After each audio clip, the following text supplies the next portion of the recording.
out with Pocket Money Management Module. Grab the offer now. Wear masks in public and keep social distance of at least 1.5 meters. Limit travel if you can. Avoid public gatherings and avoid touching your eyes, nose and mouth. If you experience flu-like symptoms such as running nose or difficulty in breathing, stay home and text or call 719 for follow-up. Should you require medical advice, call 719 and speak to our counselors. This message has been brought to you by the Ministry of Health in collaboration with the European Union, Government of Canada and Amref Health Africa. Union Pay cards are widely accepted at POS and ATM nationwide. Union Pay cards can also be widely used for e-commerce payments. These and many more local and international merchants accept Union Pay. Hey Kenya! It's time to earn while you spend with your Union Pay card. Yes, you get 10% back on every purchase, rewarding you as you swipe. Union Pay, your way.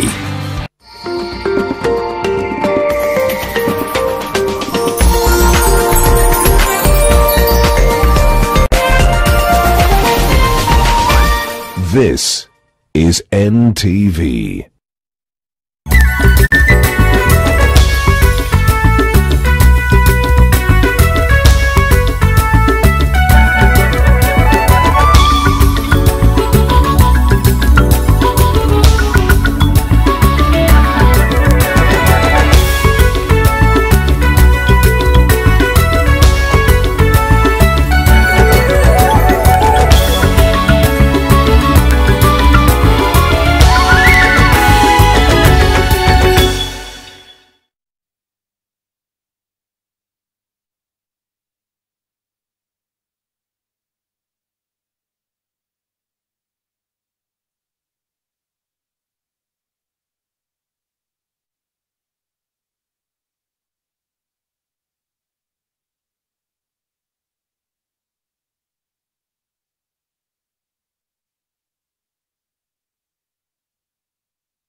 This week on Daring Abroad, I am a servant of Kenya's foreign policy. Ambassador Martin Kimani, Kenya's new permanent representative to the UN, his vision and his past life abroad.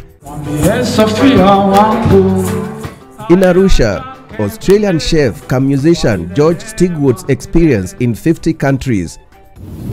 On Kenya to the World, Kitengela Hot Glass. And on My Magical Kenya, Shaba is Hollywood of Africa. More thrills from northern Kenya. What comes to your mind when you think of the perfect home for your family? Is it the beauty, the comfort, the security, the convenience, or even the affordability? Victory Gardens offers exactly that and much more. Call us today on 0790 300 300. I sikufika form 4, nilifika form 2, term 1. So hapo nikaanza osha magari, kuchota maji. Abu tunaretie, how was it? Kwa sababu yote ni process ya kukiuka. Nini ilifanya usi give up na ni lessons gani umesoma from it? Kazi nilikuwa nafanya kama hiyo mkokoteni ya. Juu hiyo mkokoteni tulikuwa tunauza maji kwa hotel. So ilikuwa hard. Kuna jua, sometimes koja, then kumenyesha. Hiyo ilikuwa hard sana. Lakini bado nilikuwa siko na give up, nilikuwa na vision. Nimejua siku moja itakuwa mahali. Kila siku wasichana wanachukua nywele, mama anatengeneza nywele. So nikaona hiyo ndio the best career kwangu. Sasa hii umefungua a nice shop. Ni nini nyingine unafanya kuendelea kukiuka? Na hii kazi yetu pesa mingi sana ni practical. So hapo ndipo nilikuwa nitoa idea na nikafungua shule. How many students unaweza accommodate hapa? About 40 to 50. Kwa majina naitwa Samuel Karanja na hasa yangu ni kushuka. Tuzidi na Hustle in association with Safaricom.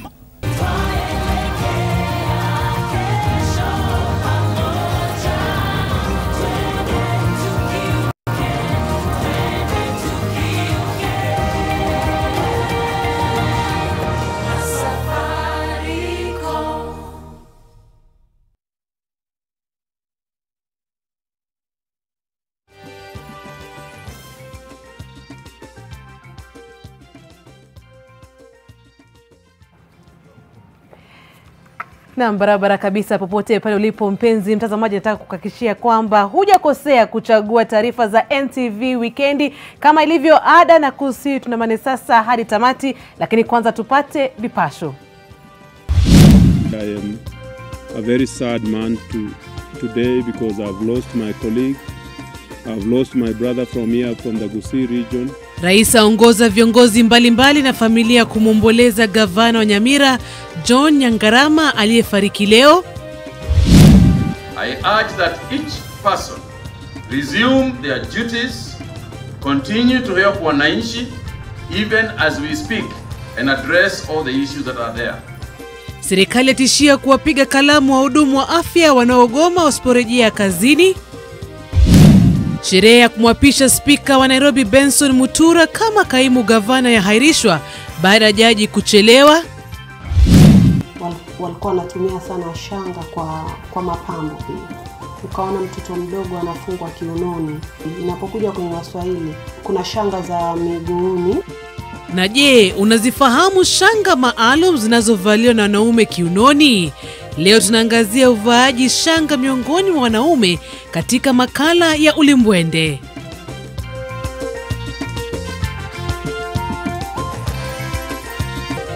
Mubashara kutoka jumba la Nation.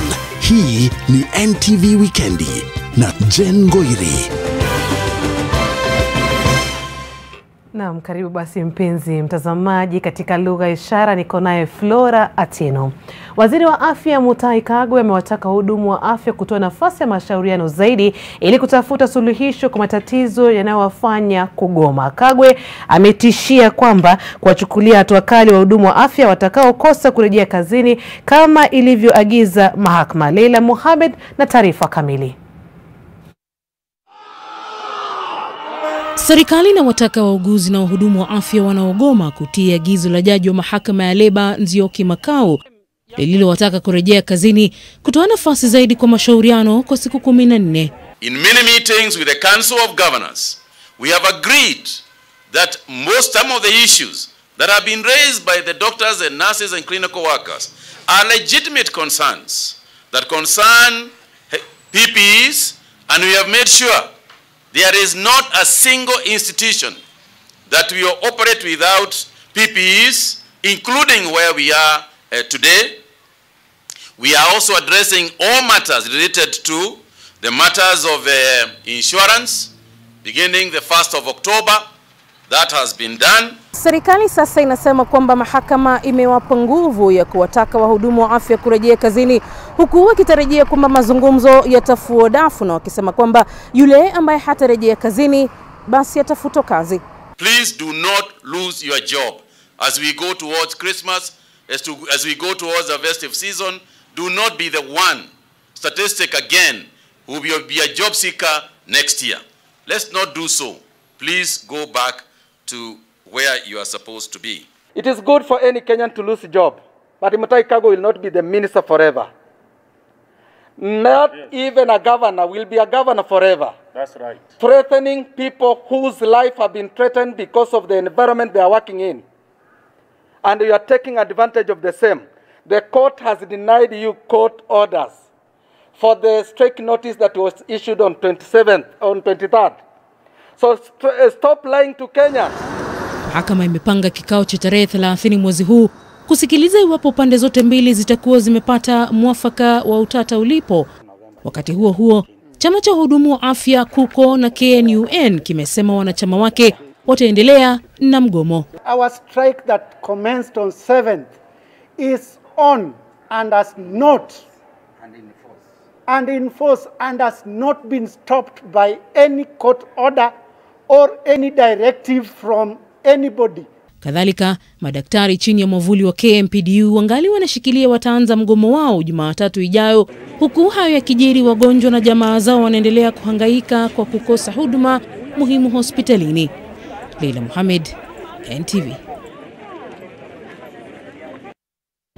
Na bila shaka taarifa yake Leila Mohamed sasa inatufikisha katika sehemu ya swali la leo. Tunakuuliza, je, una mtazamo gani kuhusu tishio la serikali kuwafuta kazi wauguzi na wahudumu wa afya wanaogoma? Je, una mtazamo gani kuhusu tishio la serikali kuwafuta kazi wauguzi na wahudumu wa afya wanaogoma? Sema nasi kupitia mitandao yetu ya kijamii Facebook, Twitter @JaneGweriOfficial, @NTV Weekendi pamoja na Facebook. Wakati huo Kenya inatarajia shehena ya kwanza ya chanjo ya corona kati ya mwezi wa Januari na Aprili mwaka ujao. Kenya inalenga kuagiza aina 3 za chanjo za COVID-19 huku walio katika hatari zaidi ya kuambukizwa wakitarajiwa kupewa kipaumbele. And who are the people that will be on the front line in receiving the vaccines? Number 1 will be the frontline healthcare workers, both in the public and private sector, who stand at about 430,000. These form 1% of our total population. Number 2 are those who are more than 50 years old, because we know the elderly tend to get a more severe form of the disease.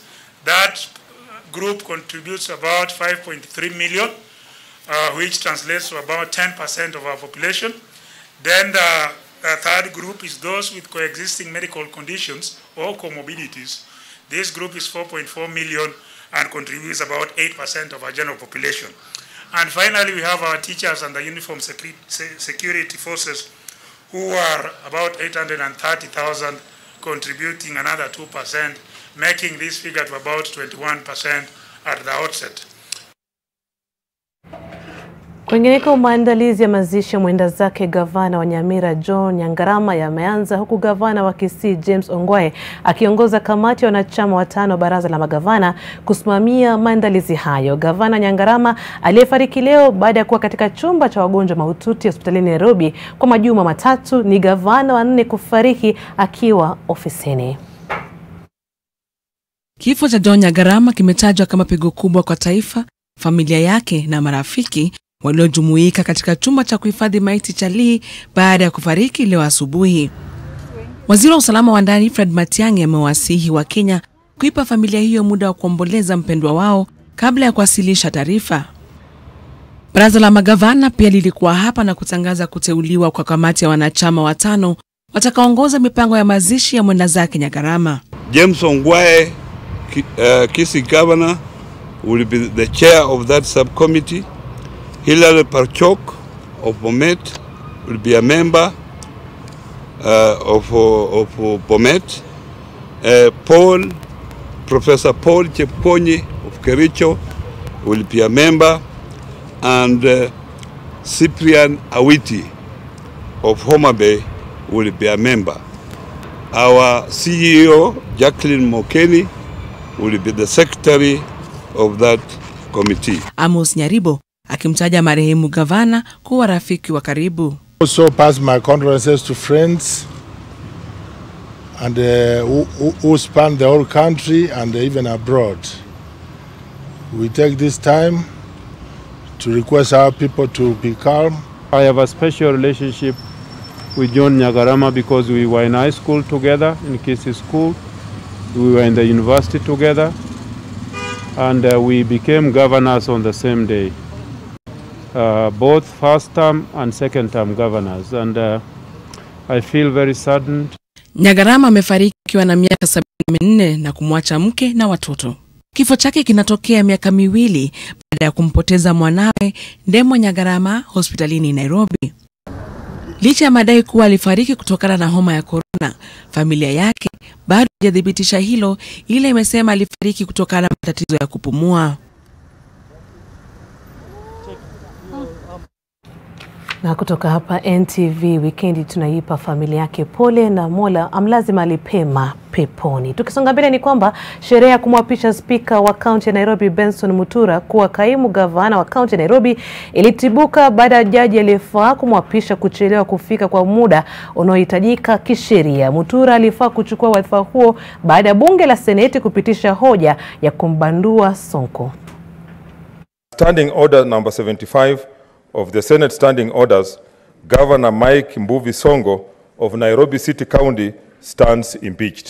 Tangazo hilo lilikuwa msumari wa mwisho katika jeneza la kuzika ugavana wa Mike Sonko uliotajwa na Seneti kuwa ulioambatana na ubabe, mbwembwe na sarakasi badala ya huduma kwa wakazi wa Nairobi. 19. Na hii leo kwa sababu kaunti ya Nairobi haina naibu gavana, sherehe ya kumwapisha spika wa bunge la kaunti Benson Mutura kuwa kaimu gavana wa kaunti iliandaliwa, lakini katibuka baadaye baada ya jaji aliyefaa kumwapisha kuchelewa na kufika baada ya saa 8 mchana. Kisheria Mutura alifaa kuapishwa kati ya saa 4 asubuhi na saa 8 alasiri. Jaji ambaye amefika hapa amefika saa 8 dakika moja. Kulingana na function hii, iweze timika zaidi ya saa 8 na sekunde moja. Kwa hiyo wananchi, pamoja na viongozi wenzangu na wenzetu wanahabari, tunaomba msamaha, lakini sheria, sisi tunafuata sheria. Sonko alikuwa anakabiliwa na mashtaka mane makuu ya matumizi mabaya ya ofisi, utovu wa maadili, ukiukaji wa katiba na uhalifu. Kwa mashtaka hayo mane, maseneta 27 walipiga kura kuyaidhinisha, 16 wakapinga na maseneta 2 wakasusia kupiga kura. Kura hiyo ilibainisha wazi siasa ya mchakato wa BBI na mgawanyiko ulioko katika chama cha Jubilee. Idadi kubwa ya maseneta wanaoegemea mrengo wa naibu wa rais William Ruto walipiga kura kupinga kubanduliwa kwa Sonko, huku wale wa mrengo wa rais Uhuru Kenyatta na kiongozi wa ODM Raila Odinga wakipiga kura kumfurusha Sonko. Seneta wa Nairobi Johnson Sakaja na Mutula Kilonzo wa Makueni hawakupiga kura. Usalama uliimarishwa nje ya bunge, mjadala huo ulipokuwa ukiendelea hadi usiku wa manane. Lakini baada ya kikao, maseneta waliokuwa wamepiga kura walidinda kuzungumzia yaliyojiri. Spika Mutura anatarajiwa kuapishwa kaimu gavana kufikia siku ya Jumanne wiki ijayo, na atashikilia wadhifa huo kwa muda wa siku 60 kabla ya wapiga kura wa Nairobi kumchagua gavana mwingine. Vincent Odur, NTV. Na hayo yakijiri, kinara wa ODM Raila Odinga amemtaka mwenyekiti wa IEBC Wafula Chebukati na tume yake kung'atuka mamlakani iwapo hawako tayari kutathmini sahihi za BBI walizowasilisha mbele ya tume hiyo. Kwa mujibu wa Odinga, Chebukati hasemi ukweli kuhusu kiwango cha fedha kinachohitajika. Azolize bwana Chebukati, wewe na hii secretariat yako nakaa hapa kila mwaka unakula mshahara, unafanyaga kazi gani?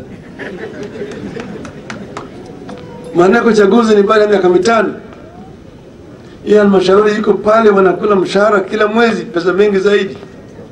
Wamepatia hao sahihi milioni 1 kwenda tu kuangalia kama hii sahihi ni sawa sawa. Nasema nataka 240 million shillings. Sio ni upuzi. Sio ni upuzi. Upuzi. Kama hataki kufanya kazi waende nyumbani, ama sivyo? Mwaka jana huyu anaitwa Akuru Court alipeleka sahihi huko milioni 1,500 na akachukua sijui mwezi mmoja peke yake akasema ni sawa. Sasa hata ngawa sisi tumempatia milioni 4, sio lazima waangalie hizo milioni 4 yote. Baada ya taarifa hiyo, na kukumbusha tu katika swali letu la leo tulikuwa tumekuuliza, je, una mtazamo gani kuhusu tishio la serikali kuwafuta kazi wauguzi na wahudumu wa afya wanaogoma? Leo utaniruhusu nisome kutoka simu yangu. Kiprop Captain anasema ni ukiukaji wa haki za wafanyakazi. Mgomo wa wahudumu wa afya ni halali kikatiba. Huwezi lazimisha mtu arudi kazi bila malipo. Serikali tatue shida za wahudumu wa afya na watarudi kazini wenyewe. Engineer Ojwang wa Diani anasema huu sio wakati wa ubabe, Kagwe afanye mazungumzo na wahudumu wa afya.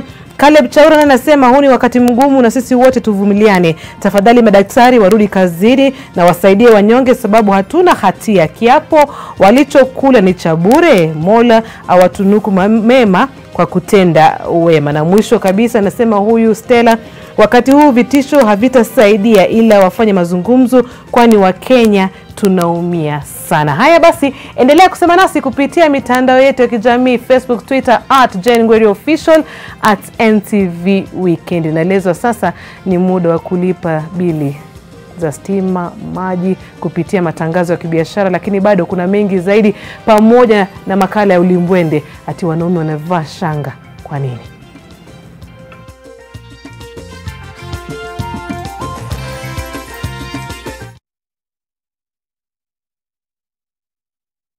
Kuchukua selfie ni kuchukua control ya future yako. Buy an Oraquick or Insti HIV test kit from your local pharmacy or through My Dawa.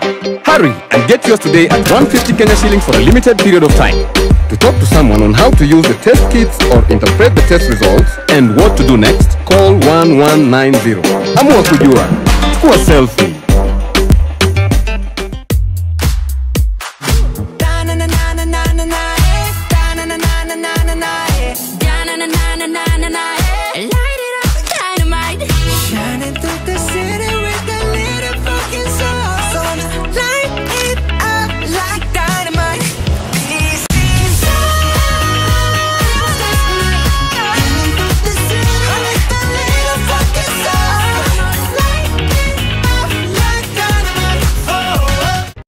Kitisuru Amani Gardens apartments located near the International School of Kenya are almost complete. American kitchen with featured cabinets, solar panels, bedrooms with an ensuite master bathroom, swimming pool, gym, backup generator and borehole, among other features. Call us. Our Kenyan number is +254 733 926 935. In the USA, call +1 205 948 7797. Kitisuru Amani Gardens Apartments, where elegance and luxury meet. Rock Industries Limited wanakuletea bidhaa za plastiki zinazotumika kila siku maishani, kuanzia matumizi ya jikoni, usafi na shuleni, miongoni mwa matumizi mengine. Chakula kitamu sio upishi tu, kikiwa kitamu kisha kipakuliwe katika vyombo maridadi kinakuwa kitamu zaidi. Ndio maana Rock Industries Limited wanahakikisha mezani na jikoni kunapendeza kwa kukuletea vyombo maridadi vya plastiki. Vyombo hivi ni vya viwango vya juu, vyenye rangi nzuri ya kupendeza, umbo wa kuvutia na vinadumu. Baadhi ya bidhaa za plastiki kutoka Rock Industries Limited ni vikombe, glasi, sahani, jagi, begi, bakuli, vijiko, vichana na kadhalika. Na bidhaa hizi muhimu zinapatikana katika duka lililo karibu nawe pamoja na maduka ya jumla kwa bei nafuu. Kwa maelezo zaidi, wasiliana na Rock Industries Limited kupitia nambari 0722575619 au 0736028181. When the world changed, it made us go back to the simple joys and love the little things even more, like serving up your best, eating together and sharing more. Now, we'll take nothing for granted and always remember to taste the simple joys.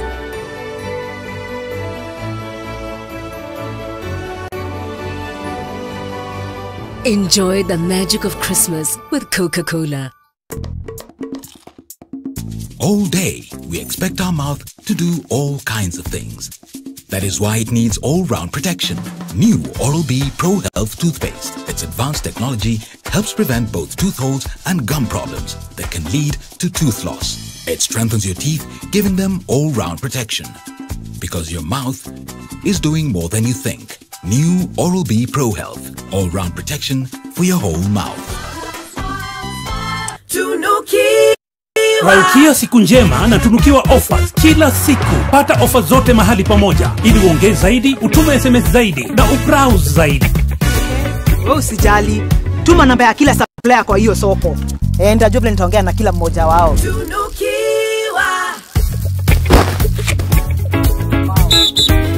Mwaka sasa. Unajua leo ndio siku yangu ya kutafutia hii mmea yangu bei nzuri sokoni. Na kuna mtu nimepewa namba yake nimpigie nimuelezee pole pole. Ndio unajua na mama wengi sana huko sokoni. Ni ofa gani nzuri leo? Very good. Piga *444# utunukiwe Credo double.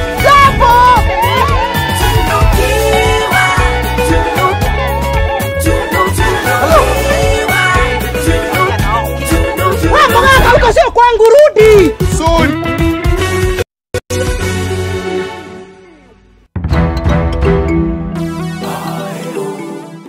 This week on Daring Abroad, I am a servant of Kenya's foreign policy. Ambassador Martin Kimani, Kenya's new permanent representative to the UN, his vision and his past life abroad.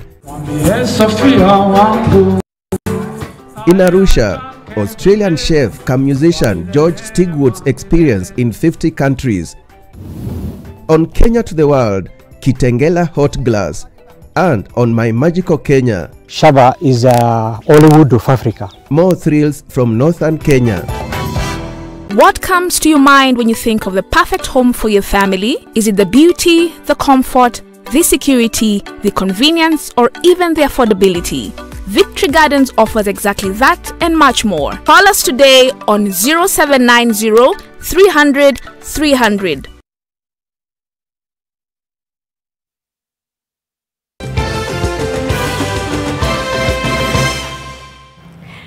Karibu tena. Vijana wamehimizwa kuwa bunifu baada ya kufuzu kutoka vyuo vikuu kama njia ya kuhakikisha kuwa wanaendeleza ajira. Hii leo baadhi ya mahafali walifuzu kutoka vyuo vikuu mbalimbali humu nchini. Vyuo vya Kenyatta, Masinde Muliro na Rongo ni baadhi ya vyuo vilivyoandaa mahafala kwa zaidi ya wanafunzi 20,000. Aidha, kutokana na janga la corona, sherehe hizo ziliandaliwa kupitia njia ya mitandao.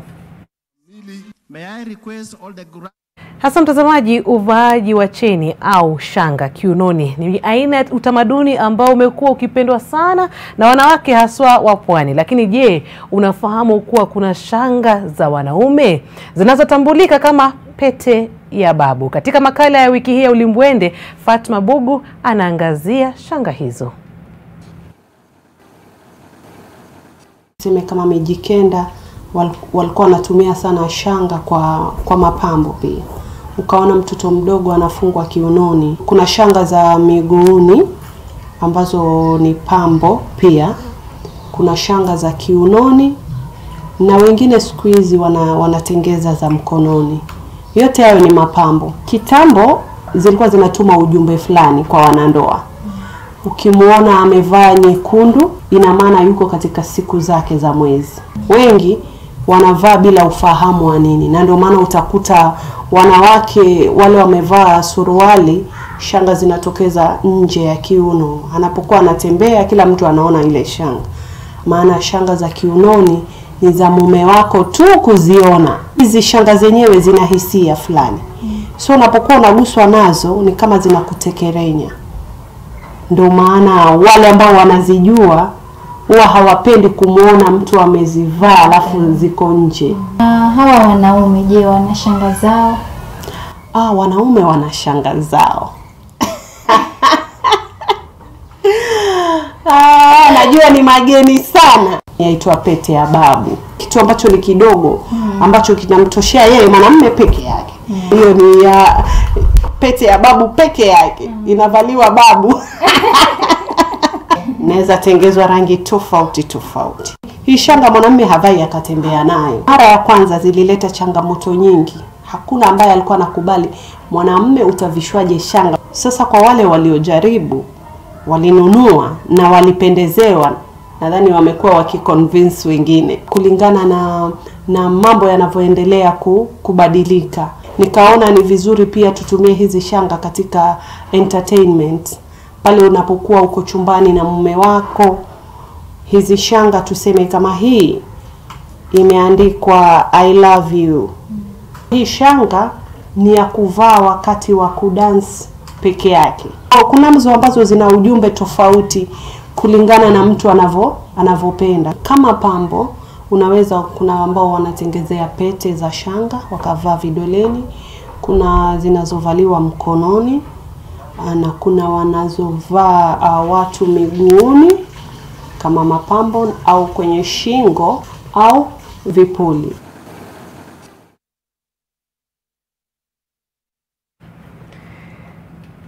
Na taarifa hiyo kuhusu pete ya babu inatupeleka mapumzikoni, kisha ndarejea na taarifa za michezo. Usicheze mbali.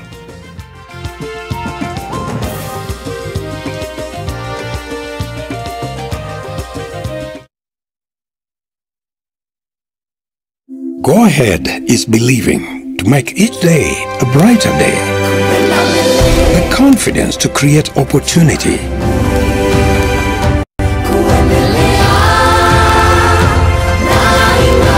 It's those small acts that go a long way. Going Ahead is us changing our communities to go ahead. Now, that is the Kenyan spirit.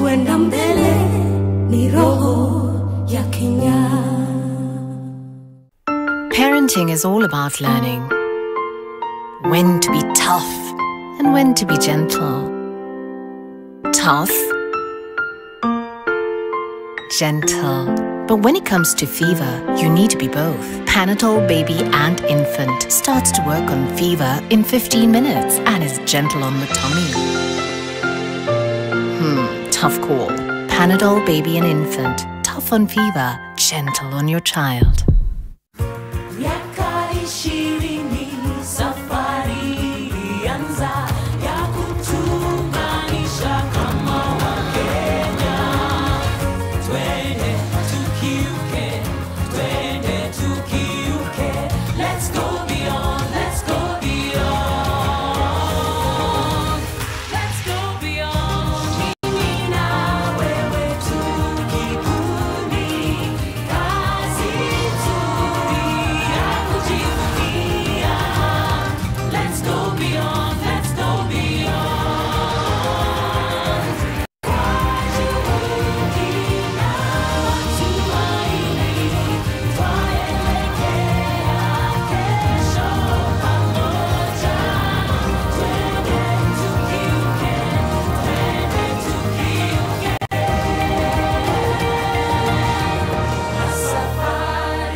Do more to protect yourself and family from viruses that remain on the clothes. Separate laundry that has been exposed and do not shake to minimize the possibility of dispersing the virus through the air. Soaking your laundry in water and hand washing powder does more to kill germs than just a normal wash. After washing, dry your clothes in direct sunlight. They say we do the expected. We say more than you expect. Sunlight, more than you expect. When I cook Nutri for my family, I always use my 4-to-1 rule. To begin with, mix 1 cup of Nutri with 4 cups of cold water, and then you stir it and try and get a smooth consistency. Heat up your stove, then you pour your mixture into your pot or pan. Cook it for at least 5 to 8 minutes, and voila, you're done. Nutri, every spoonful counts. Hi, I am Eliud Kipchoge, World Marathon record holder. I am here to encourage you to be active, to keep moving, and be positive in life. Remember to continue using your Hapsa debit or credit card when out shopping to win fantastic rewards. That's Africanacity. That's Absa. I've been with the Lab Fund for the last 27 years. We have opened regional offices to cater for our members. This has made our members to get our services promptly. They don't need to come to Nairobi. Digitization has helped us shorten the number of days we process our members' claims. It has been a long, rough, and satisfying journey, but we now operate like an international company. Lab Fund Amal is a Sharia compliant window opened by Lab Fund to cater for our members who did not want anything to do with interest. We welcome everyone to serve with Lab Fund Amal. Lab Fund, celebrating 60 years of service.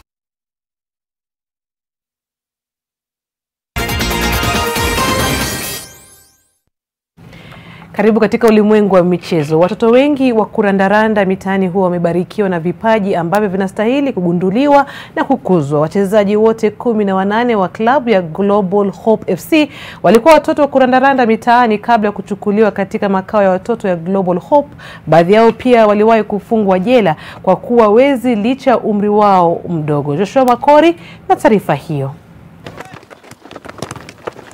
Mui huwa mwema ni msemo ambao kiukweli una maana ambayo ni pana, kwamba mtu anapokuwa katika hali yake mbaya anabadilika kitabia na kuwa mtu mzuri katika jamii na kuheshimiwa tena, na ni msemo ambao unadhihirika dhahiri katika timu hii ya Global Hope FC ambayo imeundwa na jumla ya wachezaji 18, na wote hawa 18 waliwahi kuwa watoto wa kurandaranda katika mitaa maarufu kama chokora. Ile already mimi kuja kuwa coach wanaona ni kitu inawezekana kwa maisha, kwa sababu kitu ya maana kwa vijana ni kuwapatia hope. Kuwapatia hope ni kitu ya maana that wametoka kwa street ambao walikuwa wanaitwa machokora, so sasa tunaita ex street boys. Mimi nilikuwa kijana wa mitaa na niliishi katika street kuanzia kule Eldoret na Nairobi jumla miaka 7, na niliweza kutumia madawa ya ulevi, nikawa mwizi, nikapigwa, nikawa kwa uchafu, nikakula takataka, na baadaye nikakuwa rescued na kwenda kule Muli Children's Family ambaye napeana heshima zangu sana. Nilipotoka kule sikutoka na chochote kama pesa ama mali, lakini nilitoka na hekima ya kujua kwamba naweza badilisha community. And most likely hii team ikichukuliwa kwa uzuri, it will be like Mathare United. Larry Madri na Daudi Kenothia ambao ni walinda ngome wa timu hii waliwahi kufungwa jela kwa wakati mmoja. 2009 nikashikwa nikaenda Kabete remand. So Kabete nikaserve for 2 years. Kwa bahati nzuri hivi mamangu sijui alijua je niko huko hivyo akaongea nao tu nikatoka jela. Yaani mimi nilikuwa tu kama nenda kuiba yani. So maisha ilikuwa tu hivyo. Siku moja nikashikwa, nikachapa mbaya sana na ilikuwa hata kidogo ni chomo. Nikaanza kuiba kwa jam, snatching za simu nini. Nikaenda nikipanda level nikaanza hadi kutumia arms. Nikacollide na sheria, nikabambwa, nikaenda ndani. Nimeserve for 3.5 years. Global Hope FC kwa sasa inashiriki mchuano ambao ni wa Mbulbul Youth for Change, na ambao utaingia awamu yake ya nusu finali Jumapili hii. Ndani ya robo finali Global Hope ilinyuka kasoro bahari bao 1-0 na kujikatia tiketi ya nusu finali ambapo itakutana na New Life ya Rongai. Wana talent, unajua sasa wana ile kufikiria walikuwa from the streets, they have been rehabilitated. Wana hiyo mtisha, they are stronger, wako na hiyo urge. Ukiona vile wanacheza, wana hiyo mtisha ya kwamba they were wasted people, but now they are into the system.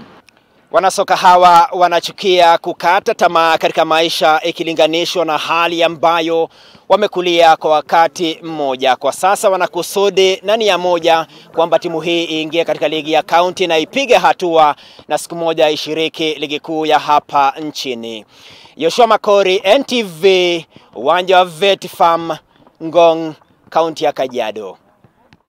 Shukran sana Joshua Makori kwa taarifa hiyo. Kabla sijaondoka studio nilikuwa nimekuuliza una mtazamo gani kuhusu tishio la serikali kuwafuta kazi wauguzi na wahudumu wa afya wanaogoma. Briefcase KE anasema serikali waache kutisha wahudumu wa afya, wana haki ya kugoma. Na kwa ufupi tu ni Titus watching from duka moja Narok anasema serikali inapaswa ikae chini na wahudumu wa afya ili waweze kuelewana, dawa si kufutwa kazi na kunyanyaswa, heri hiyo kazi ikae. Shukran sana kwa wote waliochangia. Bila shaka ningependa sana kuendelea kusoma maoni yenu, lakini muda haunasi, hivyo basi nafahamishwa muda wangu hapa studio nkwisha. Sina budi kukuaga. Naitwa Jane Ngwiri, katika lugha ishara tulikuwa naye Flora Ateno. Tukutane kesho Mola akipenda.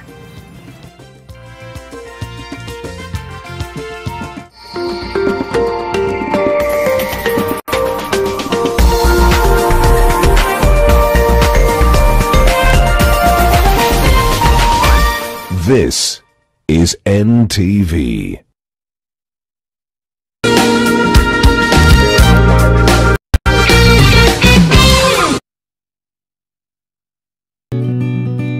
help women find independence by training them in fish farming. It's tough on my back, joints, and can cause headaches. Panadol Extra relieves multiple types of pain. If symptoms persist, seek medical advice. Kuchukua selfie ni kuchukua control ya future yako. Buy an Oraquick or Insti HIV test kit from your local pharmacy or through My Dawa. Hurry and get yours today at 150 Kenya shillings for a limited period of time. To talk to someone on how to use the test kits or interpret the test results and what to do next, call 1190. Amua kujua. Chukua selfie.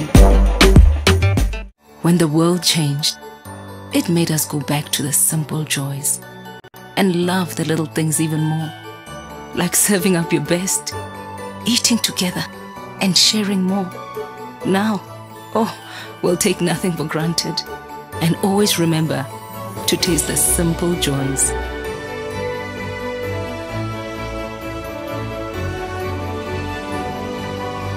Enjoy the magic of Christmas with Coca-Cola. I have to admit, I didn't like Sukuma Wiki when I was growing up, but now I have created a way to make Sukuma Wiki tastier and meatier.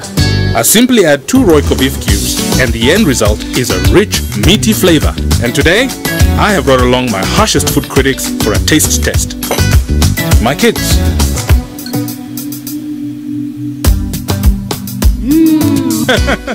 More, please! Royco beef cubes. Add 2 small cubes for a big, meaty taste. Asante sana. Sasa, ni nini kingine ambacho unaweza kumfanyia msichana wetu? Kila kitu. Hata kufua nguo na Ariel mpya.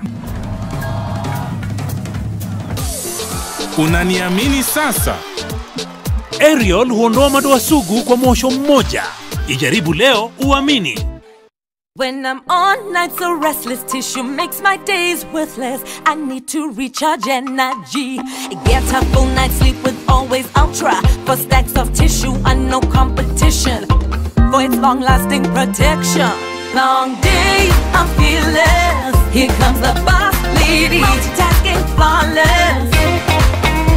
My kids will get the best. I'm a boss lady. Always starts now with 50 shillings. Stay happy always. Get fresh, gotta get fresh. Downy's new boom boom pow. Downy boom boom pow. Smells fire na uchafuzi na zibi na improved Downy. Protect nguo zangu na nukia niko safi. Lazima niwe fresh na Downy's boom boom pow. Boom boom pow. Downy's new boom boom pow. Smells zote na zi boom boom. Powerful freshness. Downy's boom boom pow. Nani 15 bob tu? Kila siku unapokaza mshipi, unapozidi bidii, unapoongeza maarifa ya kuimarisha maisha, unapoongeza nguvu ya kukusongeza mbele, unaposherehekea na kuwakaribisha wengine kufurahia nawe, unapojijenga kibiashara na kuonyesha penzi lako, unga unaozaidisha uko papo hapo, kuzaidisha utamu wa maisha kwa kila namna, kila mara. Familia ya Ajab imeongezeka ili uzidishe mapishi. Mambo ni Ajab.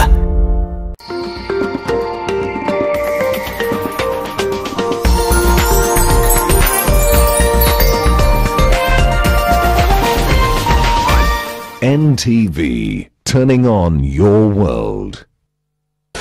The following program has been rated PG. It may contain scenes unsuitable for children under the age of 10.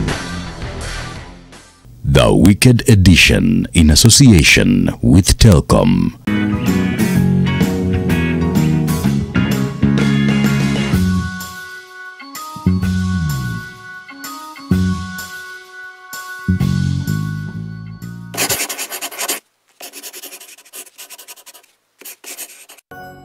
Hello and welcome to the Wicked Edition. I'm Dr. Kingori. We have yet another great show lined up for you. Maze 2020 will be coming to a close in a few days, which would come as great news. Because this goes down as in history as the year where Kenyans battled 3 pandemics at a go. That is COVID-19, Willis Raburu, na ile ngoma ya Ochungulo family. Pandemic. Pedi wangu anaslenge hadi Kendrick. It will be remembered that in 2020, the now dreaded TV presenter joined one of him. Shout out to Willis Raburu though, maze. He is the real big man Bazoo. Now, we'll be breaking down 2020 in detail in one of our coming episodes, hopefully. Kwanza COVID imetufanya vibaya. I don't know whether it's just me. I'm at a notice metal detectors have now been fully replaced by the thermal guns. They're not even hiding it anymore. Sasa ndio ingie job lazima wa confirm kama wewe ni mhot. Now it's not all complaints about 2020 lakini kuna watu wamewafungukia poa sana. We cannot ignore the outbreak of hit collabos by Major. As far as music is concerned, he has been a major highlight. Yani kila collabo Major amefanya imekuwa anthem manzi. Ni vile mwaka inaisha. Ningechangamkia Major atafute huyu pastor wa Mayangi Star. Mimi naitwa Mr 50 Plus ama Pastor Paul, mtetesi wa Mayangi Star. Ngoma yangu inaitwa Father Mother mni understand. Father na Mother naomba mni understand. Father na Mother naomba mni understand. Father na Mother naomba mni understand. Mimi naogopa kuwa under stress. Nisipowaambia nitakuwa depressed. Na maisha yangu yatakuwa hopeless. Maisha yake yatakuwa hopeless. Hii ngoma kitu imekosa tu ni Okonkwo na Katambla.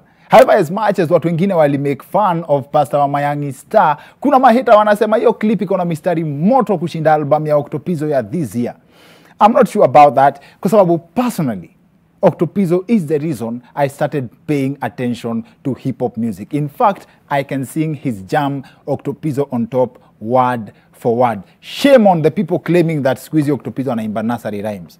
Now, this is also the week that the president should have been taking a 1-month leave from official duties, as was reported a few weeks ago.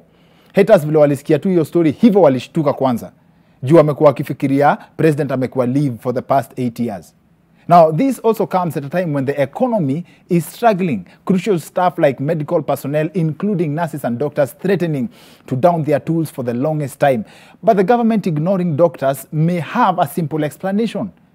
How do they expect their threats to be taken seriously when it's an open secret that the closest doctor to the president downed his tools in 2018 juu ya kutosikizwa? Na serikali bado inaendelea kama dini ya Jehova Wanyonyi. Now, we have a classic show ahead. One of our guests on this episode is one of the best transformational speakers some Kenyans are yet to discover, because some of his pieces of work have gone viral worldwide. His illustrations are very practical and can really challenge your general approach to important matters in life. Have a peek at this video he did explaining the institution of marriage in less than 2 minutes. Every time we are buying a mango, we only focus on the juicy succulent part. We don't think about the seed because we don't eat the seed. It's actually very bitter. But it comes as a package. The moment you buy a mango, you buy the seed automatically inside.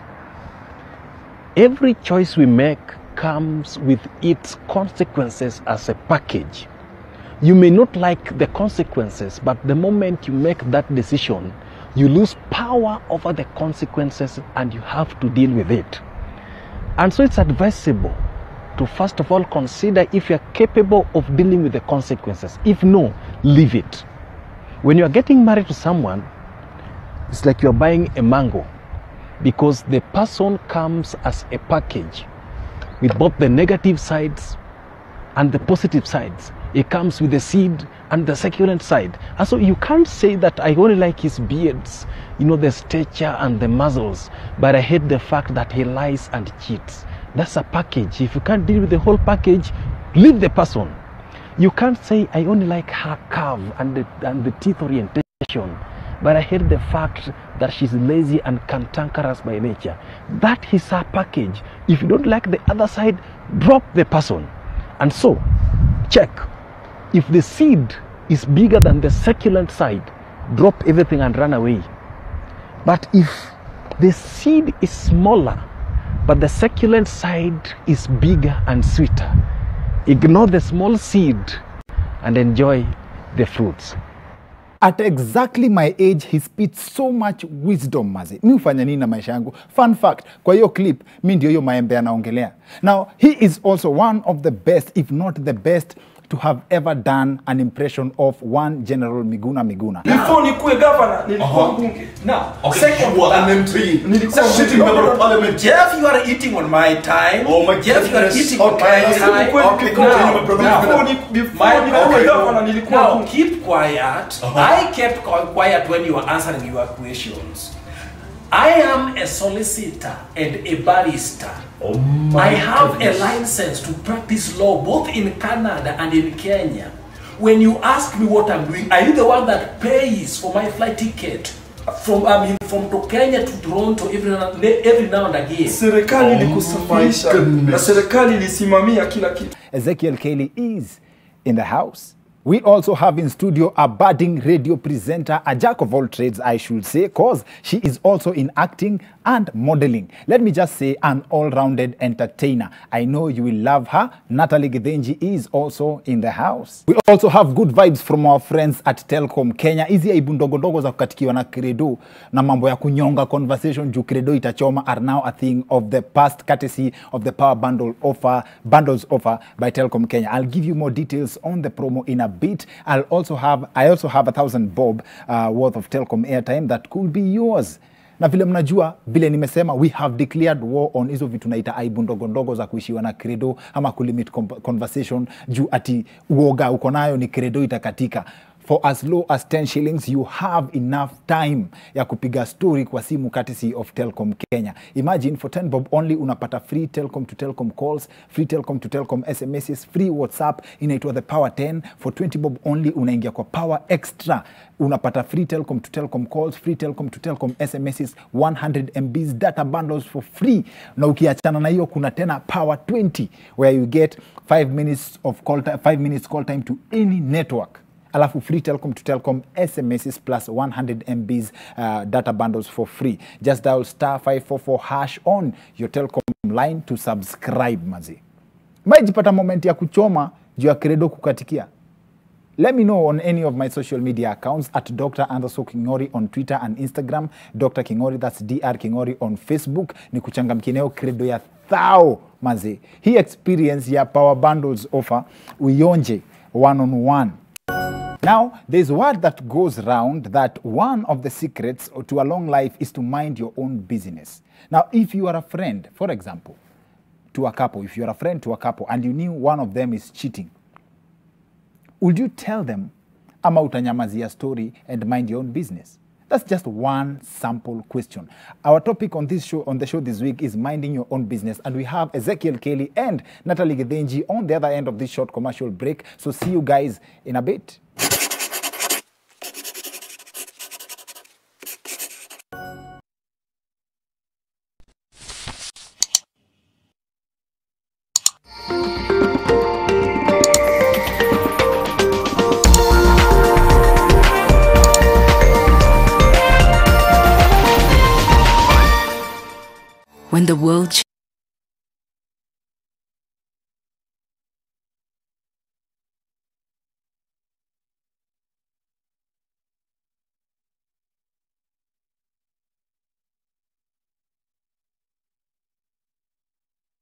When the world changed, it made us go back to the simple joys and love the little things even more, like serving up your best, eating together, and sharing more. Now, we'll take nothing for granted and always remember to taste the simple joys.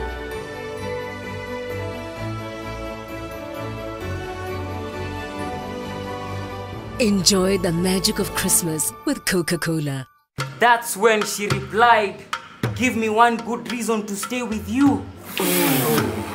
Nikamtumia 100 reasons to be my boo. Akanisho unabonga sana kwa text lakini in real life when I'm timid. Hapo nika get minutes ya kupaint picture vivid. Akasema ati I'm in demand. Unadhani DM yangu ni MD? Kumbe nilikuwa nishasotiwa na 100 MB. Call, SMS and browse from only 10 shillings with Telcom. Now that's power. Telcom, moving with you. With the Stay Soft refill, saving money is as easy as snip, pour, mix with water, and shake. Stay Stay Soft Refill. It's 2 liters of Stay Soft for up to 30% less.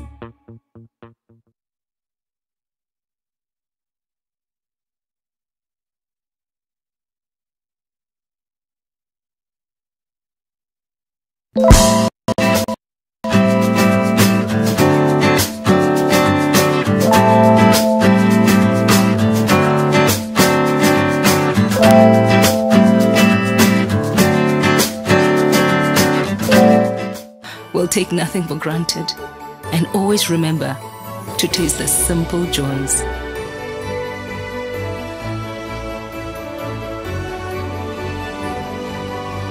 Enjoy the magic of Christmas with Coca-Cola.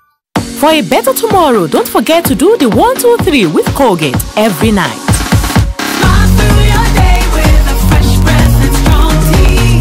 You are watching The Wicked Edition in association with Telcom.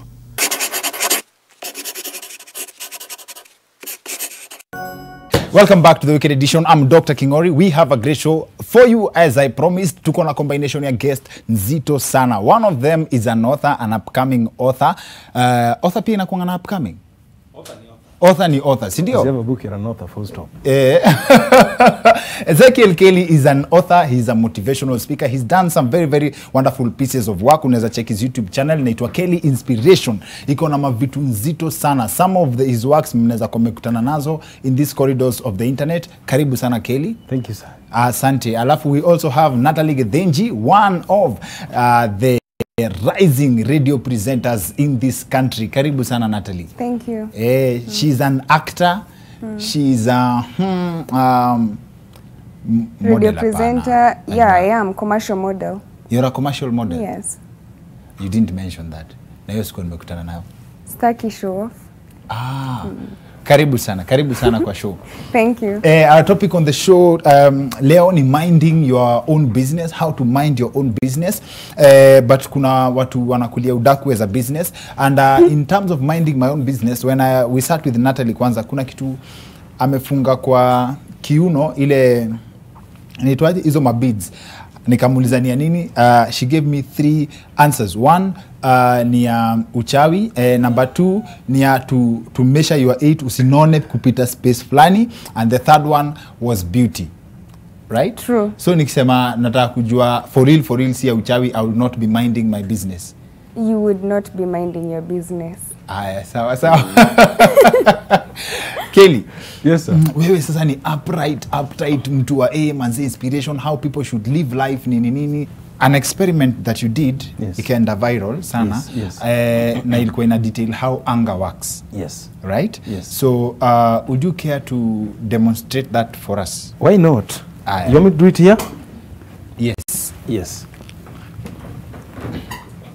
Now, anger is a very destructive emotion to start with. Yes. And anger can destroy something someone has built for many years. Yes. Now, this is how it goes.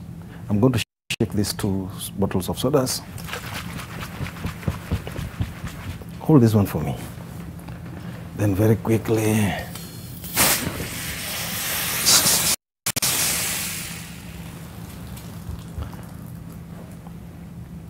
All right, so give me that one. Thank you so much. Like you can see what I did, I shook both of them with equal intensity. Yes.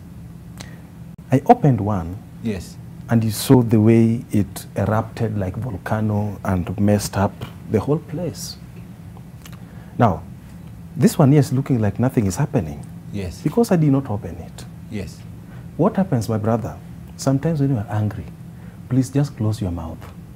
Because when you open it immediately, you can erupt like volcano and speak certain words that you never intended completely that can worsen the situation. Now, like you can see, the soda is spilled. I can't collect it whatsoever. There is no science I can use to collect my soda. Yes. Once it is spilled, that is the end of it. Yes. Sometimes you can speak certain words and you go back to the person and tell the person, you know what's happening. I am very sorry for what I said. I really didn't mean it. I was just angry. Yes. But you can't delete the words from their minds. Yes. Once you've spoken the words, yes, the words have gone. Certain words are like poison. They're like venom, yes, that can create a permanent scar in someone's mind that even though they're forgiven you, yes, but whenever they see you, they'll always remember certain statement you said. Yes. So if I open this one later, believe me, it will be nothing happened. Why? Because it has calmed down. When you are under anger, when you are under this emotion, you think with your right mind. Every solution that comes is from your right mind. That is the emotional mind. Emotions that does not mix with logic. Yes. When you are under emotions, most of the things you do you'll always regret. So that is why it's always advisable to postpone your action so that when you are tackling the issue, you'll be sober and you'll be able to engage your logic and handle the situation with sobriety. So the most effective way of handling anger is postponing your action. Okay. You feel like giving someone a piece of your mind, postpone it. Believe me, when you decide to do it later on, you'll edit your statement. Okay. That is the truth, my brother. Okay. Yes, sir. Thank you. So is it calmed down? This one, let's open it. Why not? Please hold it this once again. Hey, it would behave. Look. I hope, it is still there, but you know, it won't pour like this other one. No, yes. We need to give it time. Okay. We need to give it time. Okay, we can open it later. We can open it. It is still angry. Yes. We can open it later. Let me just ask you a straight question, can be answered by both of you. Yes. If you knew that your friend's wife is cheating on him, yes, or her, would you tell them? No. The first thing that will make me tell them most is that he's my friend, unless the word friend is misplaced. Yes. But if he's my friend, yes, I will tell him. Why? Because if I don't tell him and later discovers by himself and realizes that I knew but I never told him, yes, I'll be Judas straight away. We'll know I'm a betrayer. Yes. So I will tell him so he can take precautions. I mean, what's the need of us being friends if I can't warn you of the impending danger? Okay. Yes. So I will definitely tell him if he's my friend. Okay. Yes. Thank you. Ladies on the other end have kuna kitu fulani mademu wako nayo, and I'm not sure kama ni universal. Yeah, if someone, a friend of yours came and told you that your boyfriend was cheating, you will be mad at them because they will have to provide you with another boyfriend. Wow. Hey, no, I don't think so. You see, it depends with the person who is cheating. If, I don't want to use that example, but if they are ratchet, no need to tell the other person. Or if both of them are ratchet? Yes, no need to tell anybody that the other one is cheating, because it seems like it's something they have been doing. They've accepted. Also depends with the kind of friendship you guys have. If it's normal friendship, please mind your own business. Thank you. The reason why this topic was, we were very curious about this topic, you're minding your own business. It came from a video that was widely shared on social media. Nduthi guys who were attacking a cab driver who had knocked one of them. Fortunately, I think hakumia, but people were of the opinion that squeezy, people prefer to record an incident rather than act on it. Right? So wewe as a person, in the context of minding your own business, I believe you also have instances and unasemanga you are in a. Where do you draw the line? Before you act on anything, ask yourself. Yes. Am I going to donate my life? Now, because there are some situations, yes, that acting will mean exchanging your life for that person. They can kill you instead. Now, for example, the motorbike guys. Yes. The psychology there is not the type that you can, negotiate with and dialogue with. Yes. They go to act. So if you go there to act like you want to separate them, they will first of all demonstrate the killing with you before they reach the real person. So instead, taking the photograph and the videos probably can be helpful to some extent. You can capture some faces that can be, followed up. Now, I'm not trying to say that you apply that everywhere when someone is being hurt or something. There are situations you can, set in and help. Yes. I agree with that. But the ones that are beyond your control, if you can take a photo that can help in doing investigation, why not?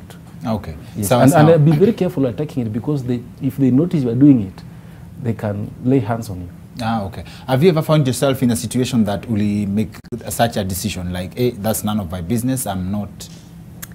Yes, kuna situations uko tu like mimi yenyewe hapo sitaki kusikikana nilikuwa hapo, but there are situations where you get to be like King'ori anapigwa na watu. So Mbona example zangu ni mbaya peke yake? Okay, King'ori amefika Oscars. Okay. So let's celebrate him. Hapo ndajihusisha cause clearly I also want to shine. Yes. Na mimi najua King'ori, you understand? Yes. Wacha tu nitumie kupigwa. Sasa hapo kwa kupigwa it depends. Kama unapigwa na bibi yako, I'll mind my own business. Cause mimi hata mkikutana sijui mlikutania wapi. Na uko na examples za situations za real life yenye wewe umejipata nazo ukajiambia Yeah, partying, and then like you said before, I see a friend of mine cheating, I'm like, deuces, cause you don't talk. You don't talk. I just maybe nikuje nikwambie, okay, honestly King'ori unachoma. I order a cab for you, you go home. You understand? But you wouldn't awezi ingilia. Hiyo utaenda kusort na demu yako ukisikia kumwambia fine, if you don't feel like telling them, that's your own problem. Yes. Na wewe personally in your life kuna vitu mtu ameifanya ukajiambia no, you're now too much into my business. Yes. What gets into your nerves, especially in that department? My relationship. Just stay away from my relationship and my work. So anything else, fine. If I knew your boyfriend was cheating, I should not tell you about it. Unless you want him. No. How do you explain this? I know. No, the thing is this. No, I'm just being honest. Unless you want him. She's being honest. Why are you telling me? Yeah. But these things are very easy to say. In fact, it's romantic to say. Yes. When the victim is the other person. Yes. I'm getting that. But if it is your case, and the person is cheating, and someone that you know that is very close to you is holding the information, and you discover later that this one person that we share moments together knew about this and never told me, the first thing you start crying and call that person a betrayer, true or false. But if it is happening to the other person, it's very easy for you to ignore. No, you see, it also depends with your circle. If you have a good circle, those are people to trust. If they tell me he's cheated, yeah, he's cheated, it's done. Then Basi, again, what's the limits of what you can define as your business in this sense? Before we got on set, tuliulizana na Natalie kama yeye amesign BBI, kama mimi nimesign BBI, but then each one of us agreed that that's none of each other's business. Yeah, right? please. But then the question becomes the attitudes that people have always treated politics in this country, like, hey, Niaje, I don't vote, it's none of my business. Do you feel that that's the right attitude to treat such matters? You see, like we had a discussion the other time, if you're in a relationship, yes, it's not my business to know who you're voting for. That's your problem. You're my boyfriend, but that's your decision. That's your problem. Kabisa. Don't tell me, oh, I'm going to vote for Trump. I don't Kwa nyumba care. Hampigi suti. Hiyo ni kusema ni suti ni kuvotia sijui ati. Yeah, kuna there are things, yes, there are things just like tuneka boundaries. Yes. So mi kwanza politics, that's not my business, sorry. Because you have a job. No. Wow. Wow. Kelly, what's your first reaction when you find two people fighting and you're in a position to beat both of them up? As a good Christian, what's your next course of action? The easiest. Now, thank you so much for putting it that way and for elevating me, putting me in the position that I can destroy both of them. Now, okay, I believe I would be the first audience. Yes. Okay, the first thing so far is in the event of fighting, one might end up injuring the other. So for the sake of peace, at least I can, bring them down. I tell them, guys, what's happening here? Can we solve it through other avenues instead of fighting? I'm getting that. I can do that. And of course, with the reference that I can beat all of them. So meaning if I say, guys, stop it, they will start it with minimal delay. Yes, then I take over to mediate it and create peace, whether by force or by peace. Oh, I thought you would say you'll beat up the strong one. No. So when you hear Kelly talking in Queen's English and talking the way we used to write compositions, it's because Kelly is an author. Akona kitabu inaitwa Seeing Beyond the Obvious. Seeing Beyond the Obvious. Kelly, where can people get the book? If you call 0702 yes 576943, yes, a copy can be delivered to you wherever you are. Even if you are outside the country, it can be delivered to you. Wazi. That's why he knows how to handle his business. And Kelly is inaitwaje, a prolific writer. Mnamsikia tu hata vile unaongea. Promote him. Grab a copy of his book. When is your book coming out? Sani nuna ntusi. Why would you shout at me? Kwani sisi wote tulisoma composition. I'm so bad at reading books. You don't read? I don't read books. But I'm good at doing survey, honestly. So where ulikuwa watu wa dictation? Watoto wa laptop. Yeah, dictation, true. Dictation. Aya, sawa. Now, now, hii mambo ya the topic of our show, before I let you guys go, do you think, what do you think should be the approach of people so that they can adapt the culture of minding their own business? Yes, tunajua ni sengenya mtu, but sengenya mtu na positive vibes only. This is Kenya. So watu watasengenya, whether there is a vaccine for that or not. Watu watasengenya. Thank you for invoking the vaccine. Alafu, Natalie is also a content creator. People can interact with your content wapi pale? On my Instagram, I'm Natalie Gedenji. YouTube, Natalie Gedenji, just that. M-Pesa Twitter is for the... Clearly. That's borrowed from Bernardo Diero, one of my favorite peoples. One of the funny men wa Kenya hii. Kelly, yes. One word kwa maboys. One word kwa maboys. Guys, I mean, it is, when you talk, based on the topic we're discussing today, one thing you need to do is, first of all, analyze the situation at hand and see if it is convenient for you to, take part. If not, do something else. You can support in so many ways, but sometimes entering certain businesses can ruin your life. I'll get in that.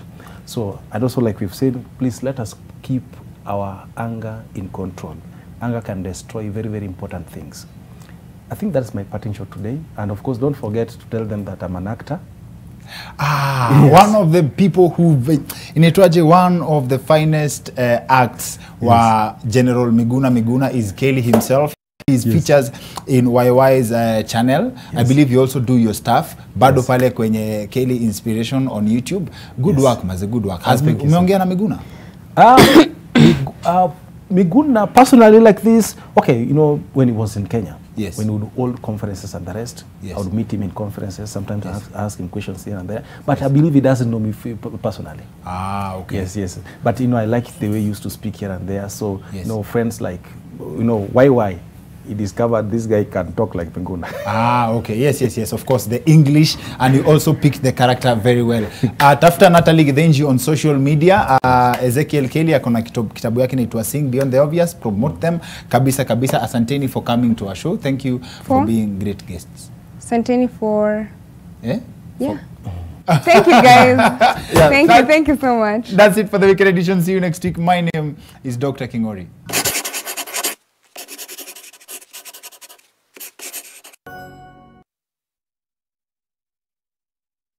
The Wicked Edition, in association with Telkom. Call, SMS, and browse from only 10 shillings with Telkom. Now that's power. Telkom, moving with you.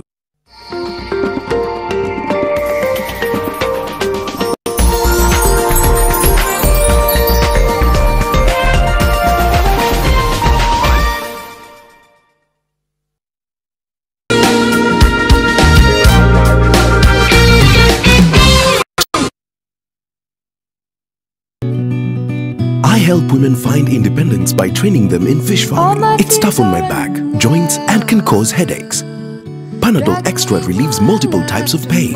If symptoms persist, seek medical advice. From far with you. I even gifted you a magnificent house. Rosa, it's the thought that counts. Please help me. When it comes to fever, you need to be both. Panadol Baby and Infant starts to work on fever in 15 minutes and is gentle on the tummy. Panadol Baby and Infant, tough on fever, gentle on your child. Unapojijenga kibiashara na kuonyesha penzi lako, unga unaozaidisha uko papo hapo. kuzaidisha utamu wa maisha kwa kila namna, kila mara. Familia ya Ajab imeongezeka ili uzidishe mapishi. Mambo ni Ajab.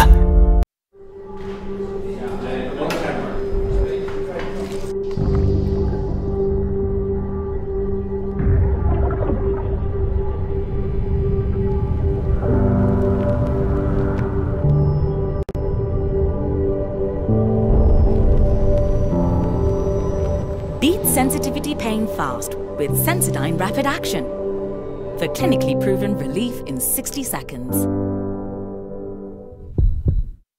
Set some time aside to relax and awaken your senses with Nivea Body Oil and Lotion.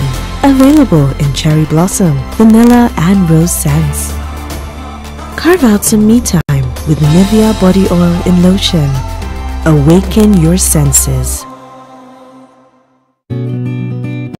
I help women find independence by training them in fish farming. It's tough on my back, joints and can cause headaches. Panadol Extra relieves multiple types of pain. Panadol Extra, now with new Optizorb technology to fight multiple tough pains with 3 times more pain-relieving medicine in the first 30 minutes when you need it most. Seeing them support themselves makes any pain worth it. If symptoms persist, seek medical advice.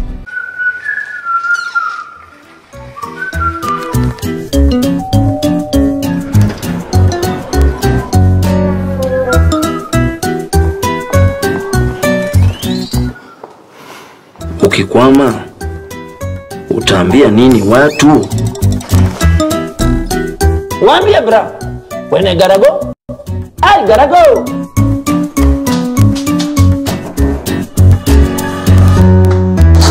Ay, sweetheart, kwani lori imekata break? Bra, when you gotta go with Neptune. Neptune, toilet paper for wherever you are.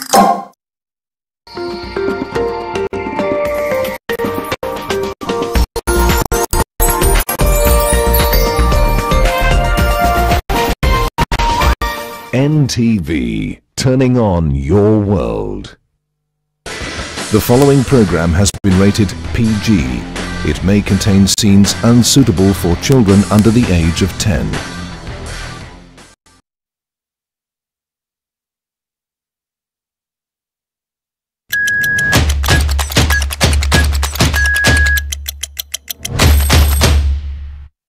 Good evening and welcome to TTTT. My name is Amina Abdi Rabar. Let's take a look at who is joining us tonight. Who's one of our panelists? We've got Daddy Mato weighing at 144 pounds. Hello.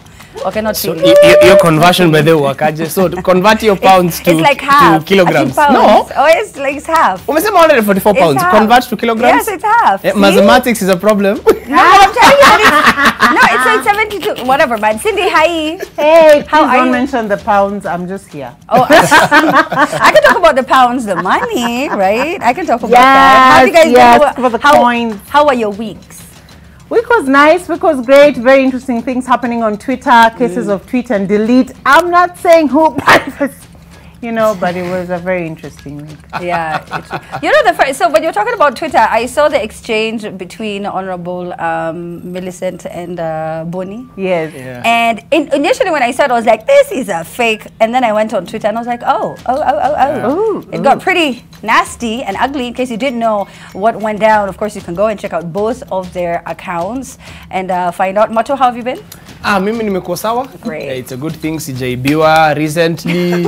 Ni buheri wa afya. Hayo ni poa. Yeah. Get the money back? No, not yet. Not yet. Emphasis on not yet. That's good. Yeah. I don't know if I was stolen from or not. So I was nominated in one of these award shows, and then they had, you know, because of transparency, they said the voters can see how they're faring on the website, and then you see you have more than 2,000 votes. Then you know the person after you, and then Hii ni Nairobi. But you see, that only contributes to like what, 40% of the total tally? More than 2,400 votes. That's 40%. That's 40%. No, it still has to influence the decision. 40%. It still influences the decision. 60% based on viewership, based on, you know what, but it's fine. Ni life too. Nasema tu kama mtu amelose pia if one time in that those at votes. Least you guys have been nominated.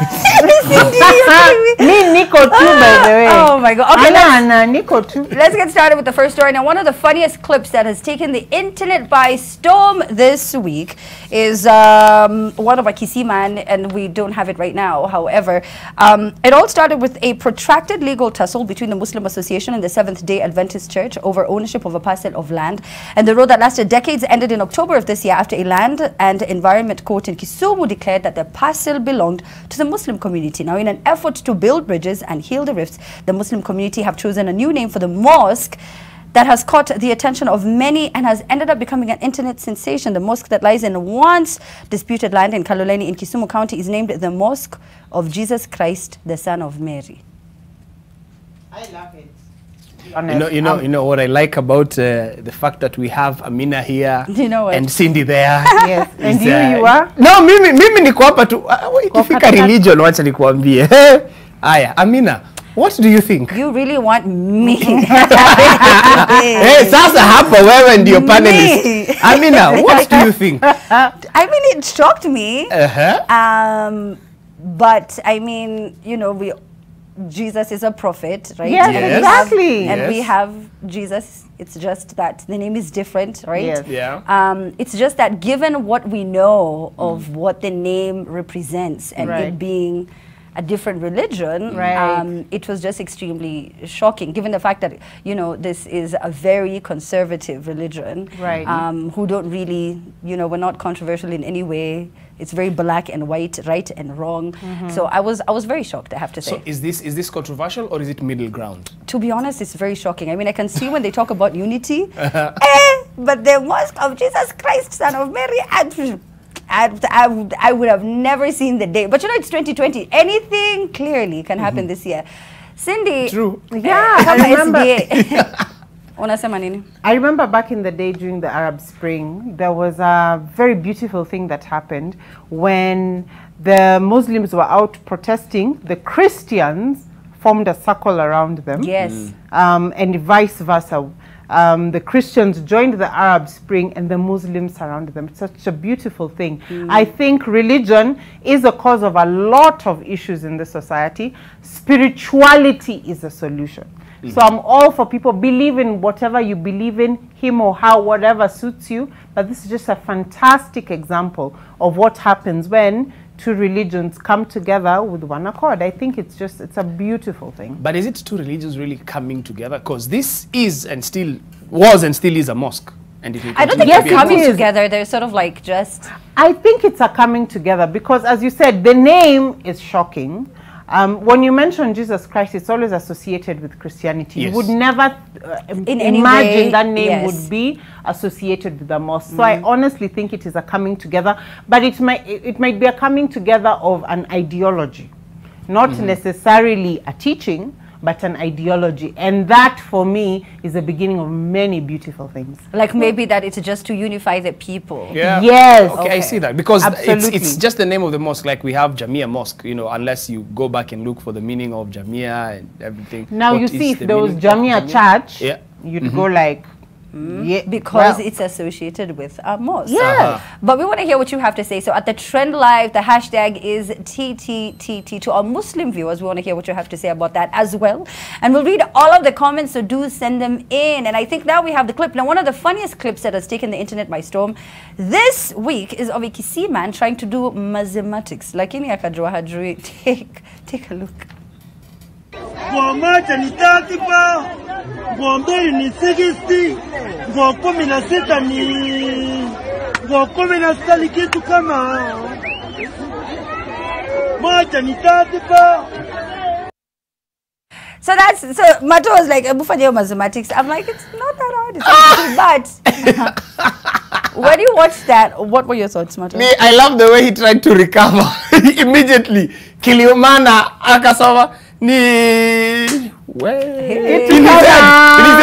his head, I'm just like, hey, hii ni shida gani nimejiingiza hapa hivi sasa. Back to one. Mocha ni 30 bob. So kwa bwana, wachana nayo kama inalemea bwana. Ni 480, ni 480, ni 480. Imagine I didn't hear what he said. I watched this clip like 6 times. Ili nilemea kabisa. Alright, so moja ni 30. Let's play it again for you, Cindy, so now pay attention. Yeah. Alright, Jack, so let's go again. Mocha ni 30 bob. Mbili ni 60. Kumi na sita ni kumi na sita kitu kama moja ni 30 bob. Ngoja kidogo. Ngojeni kidogo. It's 480. Zilisha said it's 480. Yeah.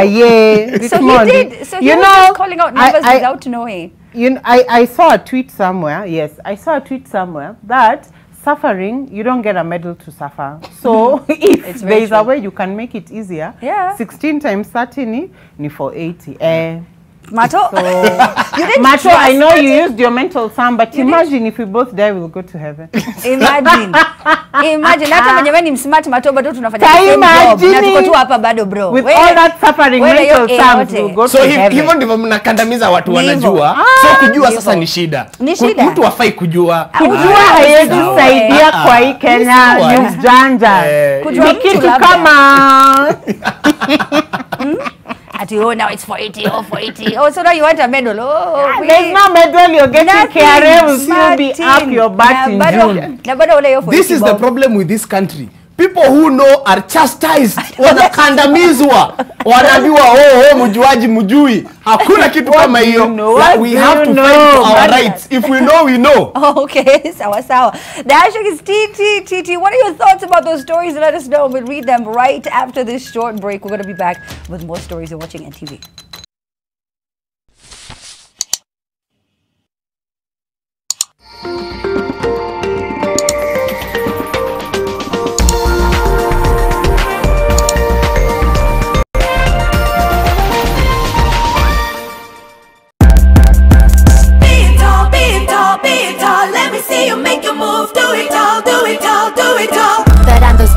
I compromise it all. Either my skin is sensitive or my back's against the wall. You can have it all. What? Always brings it all. Okay. Get tall with new Always 2-in-1. Feather-like softness overall, even on the wings, girl. And rapid dry channels. Let me see you make a move. Be it all, do it all, have it all. Always 2-in-1 feathery soft. When the world changed, it made us go back to the simple joys and love the little things even more.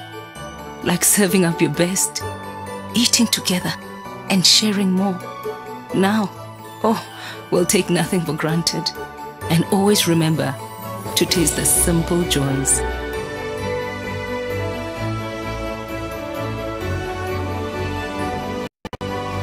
Enjoy the magic of Christmas with Coca-Cola.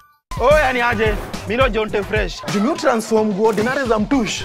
Zenye ziuka mna hii harufu ya bale into the freshest igi koshi yote. Siri ni hii Real mpya ya pink. So clean, so fresh. Makastoma unaisana na hii story. Ninatumia aerial touch of down mpya tu. Kuchukua selfie ni kuchukua control ya future yako. Buy an Oraquick or Insti HIV test kit from your local pharmacy or through My Dawa. Hurry and get yours today at 150 Kenya shillings for a limited period of time. To talk to someone on how to use the test kits or interpret the test results and what to do next, call 1190. Amua kujua. Chukua selfie. Go Ahead is believing to make each day a brighter day. It is our faith to start all over again. Go Ahead is never giving up in the face of adversity. To go ahead, now that is the Kenyan spirit.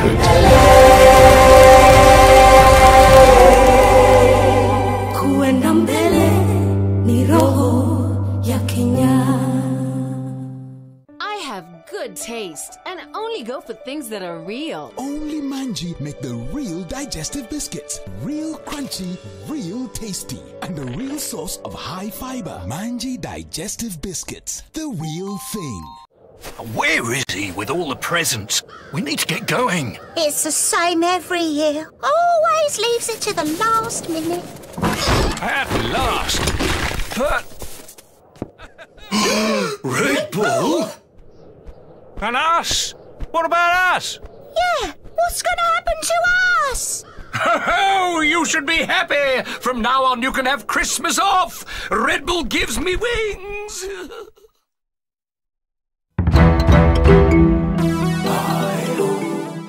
This week on Daring Abroad, I am a servant of Kenya's foreign policy. Ambassador Martin Kimani, Kenya's new permanent representative to the UN, his vision and his past life abroad.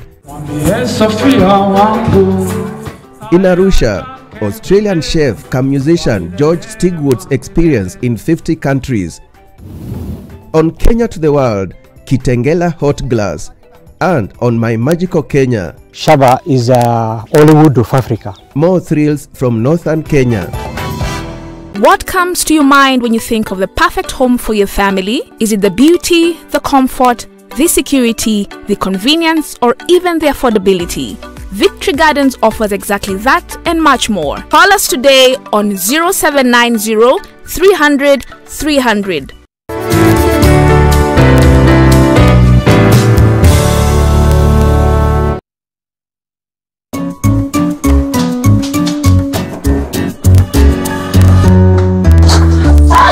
Sweetheart, kwani lori imekata break? Bra, when you gotta go with Neptune.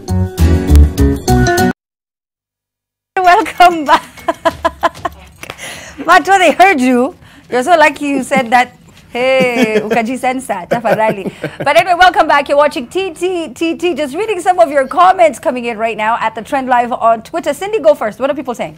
All right, so let's start with Dennis Soti, who says ngomoja 30 bob mbili ni 60, kumi ni sita ni brain gwacha kunipima gaki. Yes, and of course, you know, we've got people who have their own opinions about the mosque and having an interesting name. So we have Ayamongoi, who says, I'm not a Muslim, but I kind of know their belief and knowledge of Jesus is different. So I think that it is a contradicting point to say that they are merging. Yes. Yeah. All right, Mato, any tweets that you could read? Okay, we have Lemiso Ole Sirayo, who says, we also have AIC Sultan Hamoud. I think the name is just all right in the context for the purpose of peace and unity. We have Daniel Swabuge telling us there is, ever heard of this mosque in Abu Dhabi? It's called Mary Mother of Jesus Mosque. No, I haven't. Have you? Yeah. I have not, but he's shared a screenshot, at Wikipedia screenshot. Yeah. And then there is Apa Maklangat amesema huyo mse akili hesabu imeenda hivi inakam. Yeah, naenda tu hivi tu, narudi na hivi. But keep on sending in your tweets at the Trend Live is our handle, at Amina Abdirabah is mine. Moving on to this story that was quite big. Nigerian singers Omale and Thames were on Monday charged with negligently doing acts likely to spread infectious diseases in Uganda. Ugandan police arrested 3 Nigerian nationals together with 4 Ugandans on Sunday in connection with what police say was staging an unauthorized concert. Now, I don't know if you guys had a chance to see Cindy Sanyu calling him an idiot, you know, Omale, the artist, who's pretty big by the way in Nigeria. He's 23 years old. And Thames, who's also been on the trend before, very talented. They had a show. Baby Cool was very upset, saying, how is it that we have money and time to go for these concerts of, you know, of a foreign artist and we cannot support the artists in the country? Right. And it caused an uproar. So we have a clip that went viral. We just want you to take a look and then we get back and talk.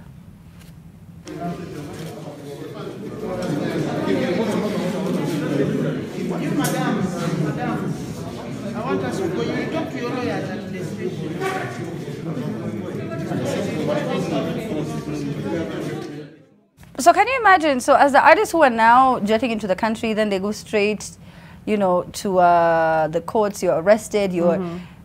Can you imagine how completely shocked you are? Looking for that promoter, I bet promoter Mteja. But I don't think they were at fault. They were invited. Right. You know what I mean? Yeah. So to see them in handcuffs. It's very unfortunate, especially because I was reading the tweets following the story. The promoters, no one was arrested. And there were other artists who were on stage, nobody was arrested. It was almost like it was a targeted arrest. Yeah. And then it's very interesting that they are being, you know, the charge was, you know, organizing a concert and, you know, putting people in a position where they can get disease. However, campaigns are ongoing. Mammoth crowds. No one is being arrested, but this too, it's very unfair. Yes, it's almost like it's a targeted It's attack very on, targeted on the and, you know, nightlife and the entertainment scene in general. Mato, what are your views? Wacha washikwe. Walikuwa nadhani ni wapi wanaenda. Walikuwa nadhani ni wacha No, it's very washikwe. unfair, Aki. Walikuwa nadhani ni wapi wanaenda. Together. Bobby Wine alishikwa. Alishikwa kwa sababu ya kufanya campaign pia. Ukisikia Bobby Wine ameshikwa kwa sababu ya kufanya campaign. Who are you? Wait. Whomst art thou? So let me ask you something, right? So before you organize an event, you have to have licenses. Yes. And I mean, I don't know how it works in Uganda, but then here in Kenya, you need a number of licenses right, Yes. before you host the event, before it takes place. Then at that point, shouldn't it be flagged then? And then they say, Mato, we're not doing any events. What is this? But whomst is the promoter? Whomst is he? Oh, Probably alisema, shikeni lampeni aka kitu, wacheni hii kitu tu happen, si ndio?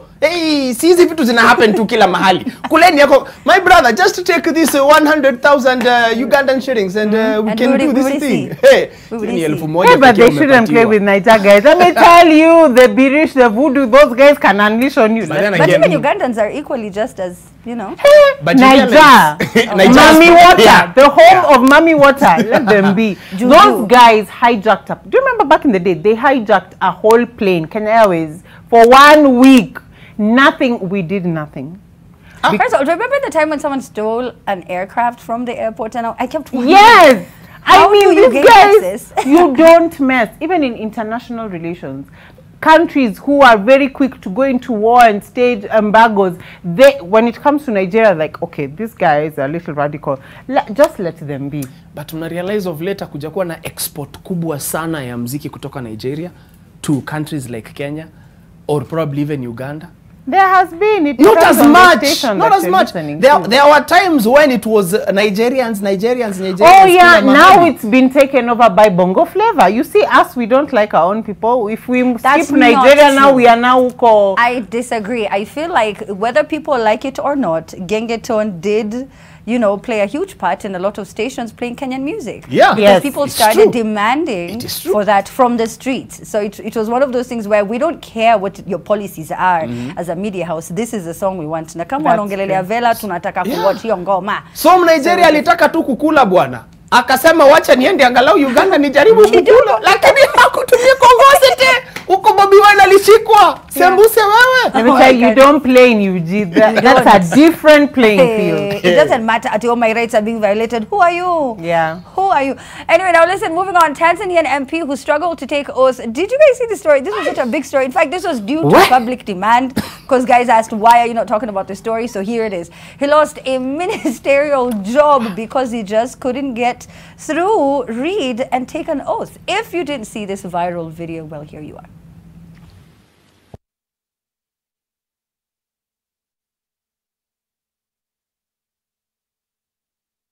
All right, so we have a problem with that video. When we get it, we'll play it. So Mato and Cindy, I bet you guys watched the video, right? Yes. So cringe. It was about 6 times that he tried to retake, and then akaambiwa boss, kama huwezi kusoma hii line moja, how can we trust you to read any contracts? How can we trust that you even know what it is that you're doing? Let me start with you, Cindy. It was cringeworthy. Oh my goodness. And apparently he has a master's in science and I don't know what is a lie. So at first I thought it was nerves because I've ever been in that position when you know you're in front of somebody and you know your mind sort of gets in the way. But when he couldn't get it the second and third time, I was like, this guy can't read. Is it that it's in fine print? What the hell is going on? It was so cringeworthy. Until now, I don't know what the problem is. If it's something like illiteracy in the sense that he cannot read and he has a ministerial position, then he should just come to Kenya and join our folks. We have some of them. There's a chance. Yes. There's a chance here. Hey, did you guys see? I can't even repeat anything that was said. I'm trying to repeat any of the insults that I had this past week, but there's nothing that I can say. You guys know about the viral video I'm talking about, right? Yes. Yeah, Kenya. Even though not you are. Anyway, now listen. So we have the clip.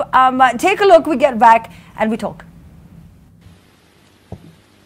Mimi Francis Kumba Ndulane naapa kwamba nitakuwa mwaminifu kwa Jamhuri ya Muungano wa Tanzania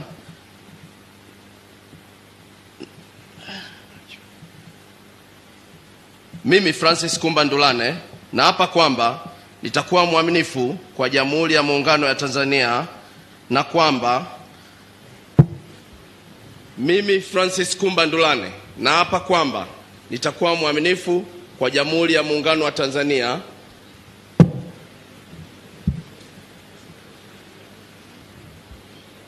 Mimi Francis Kumba Ndulane. Paka wewe uliyeshindwa kuapa. Na nafikiri hii nafasi tutamteua mtu mwingine anayeweza kuapa vizuri.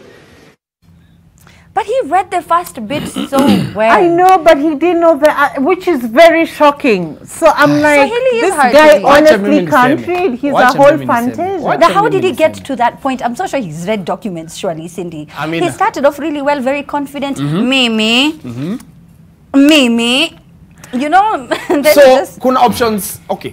Kwanza kabisa, wakati Rais Magufuli alisema kwamba ule jamaa alishindwa kuapa, watu walicheka. Lakini wakati alisema tumpatie hiyo fursa mtu mwingine, watu walinyamaza.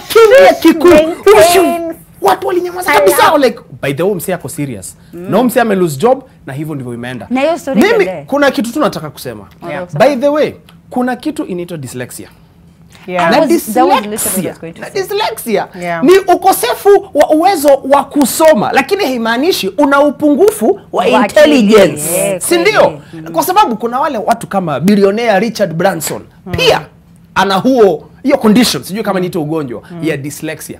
Anafanya kazi yake, akona watu wanawaamini, wanamsomea, wanamsaidia, anafanya kazi. Huyu jamaa labda hapo ndio ilijidhihirisha zaidi. That is so true, because you know I've worked with people before, and then they tell me when I'm on stage they're like, I can't read. So if you have a teleprompter or whatever, then they say I can't read. Right. And we're on stage, and I'm like, bro, what are you talking about? You can't read. Just look. If you open your eyes, right there. And then that's when he said he's dyslexic, and I was like, wait, what? So it's happened twice, where now you have to take charge, and then unacheza tu kama wewe. So them they ad lib, but it's really really hard. Cindy, real quick before we take a break.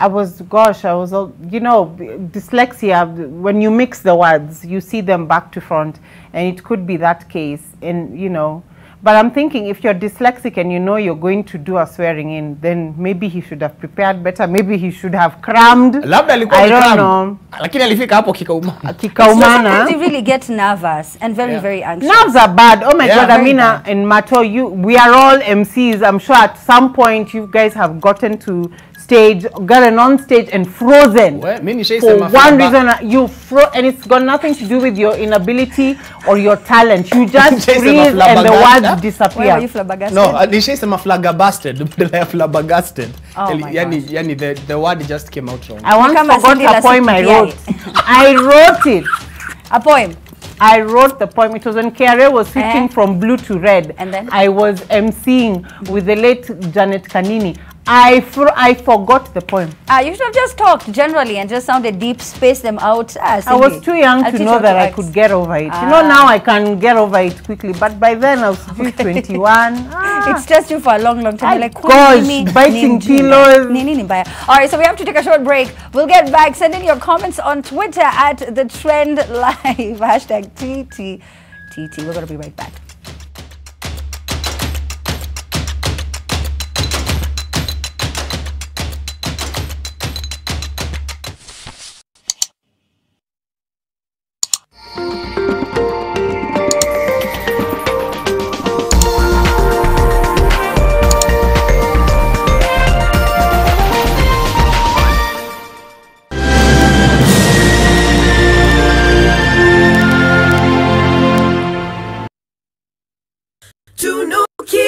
Malkia siku njema na tunukiwa offers kila siku. Piga *444# utunukiwe Credo double.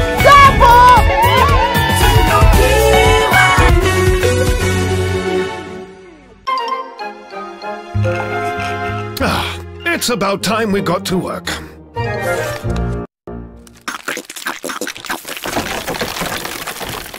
There we go.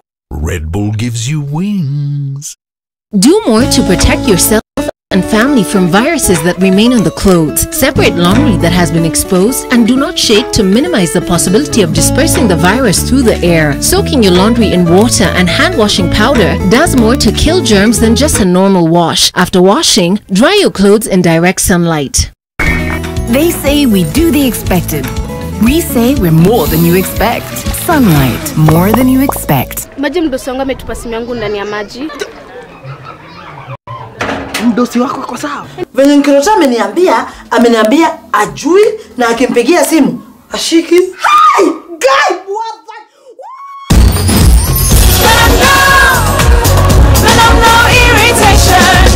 For the women who deserve more, Moped is now in Kenya and more than 40 countries. With its nylon-free surface, new Moped has unique softness and up to 100% protection. Your skin will love it. When the world changed, it made us go back to the simple joys and love the little things even more. Like serving up your best, eating together, and sharing more. Now, we'll take nothing for granted and always remember to taste the simple joys.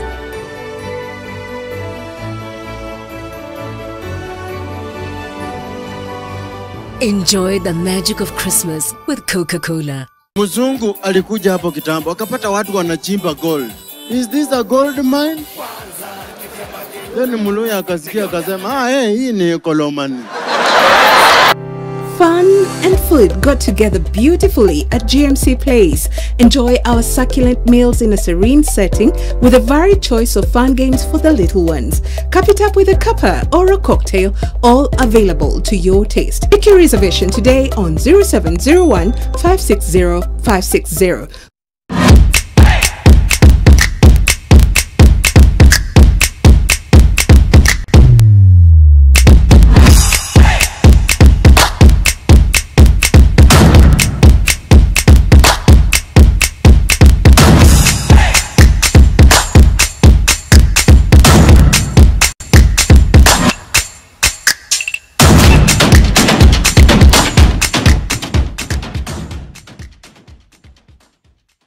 I have to admit, I didn't like Sukuma Wiki when I was growing up, but now I have created a way to make Sukuma Wiki tastier and meatier. I simply add 2 Royco beef cubes and the end result is a rich, meaty flavor. And today, I have brought along my harshest food critics for a taste test. My kids.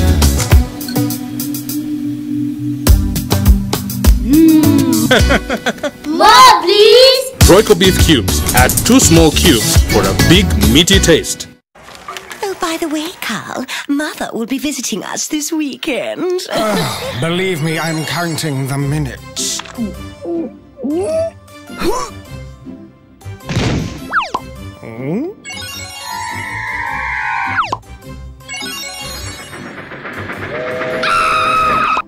Eureka!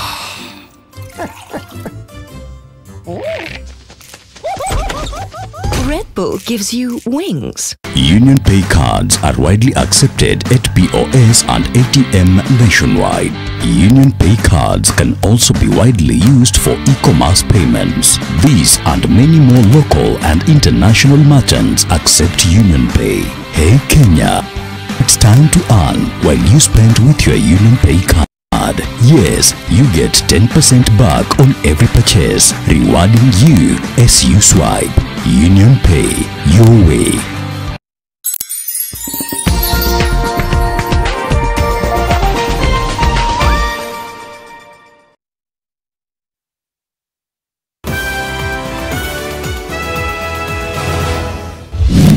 Tonight, COVID-19 robs Nyamira County and takes another 11 lives. I've lost my colleague, I've lost my brother. Also tonight, the symptoms of the worsening state of healthcare persist. Nimekuja tangu jana mpaka saa hii hajapata usaidizi yoyote. And here's Health Cabinet Secretary Mutahi Kagwe's medical advice. Please do not lose your job. Do not be the one statistic again who will be a job seeker next year. Plus, Governor Mike Mbuvi Songo of Nairobi City County stands impeached. Senate drops mic.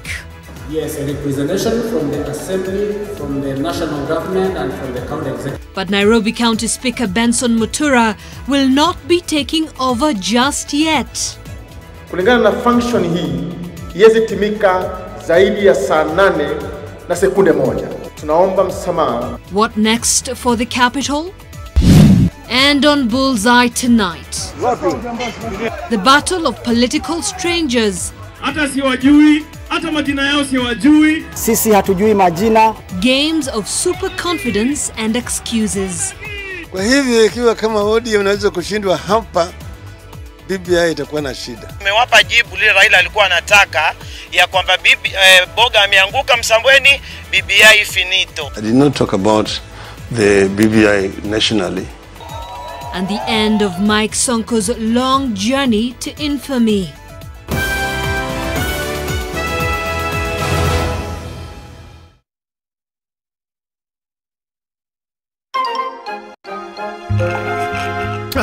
It's about time we got to work.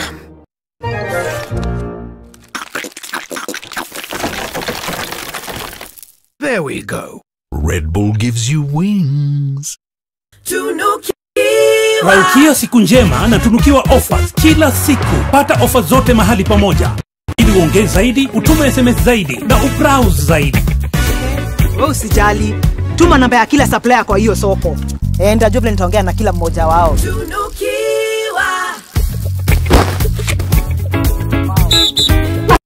Mwaka sasa bongwa. Unajua leo ndio siku yangu ya kutafutia hii mmea yangu bei nzuri sokoni. Na kuna mtu nimepewa namba yake nimpigie nimuelezee pole pole. Ndio unajua na mama wengi sana huko sokoni. Ni ofa gani mzuri leo? Very good.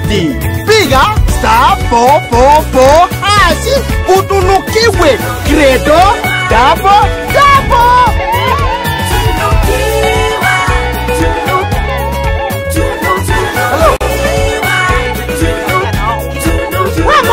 Sio kwangu rudi. Soon.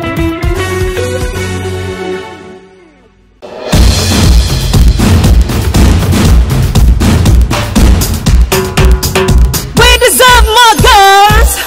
Money cash. Money cash. No money cash. We need a big change in our lives. Do you think this is a girl? No. No irritation.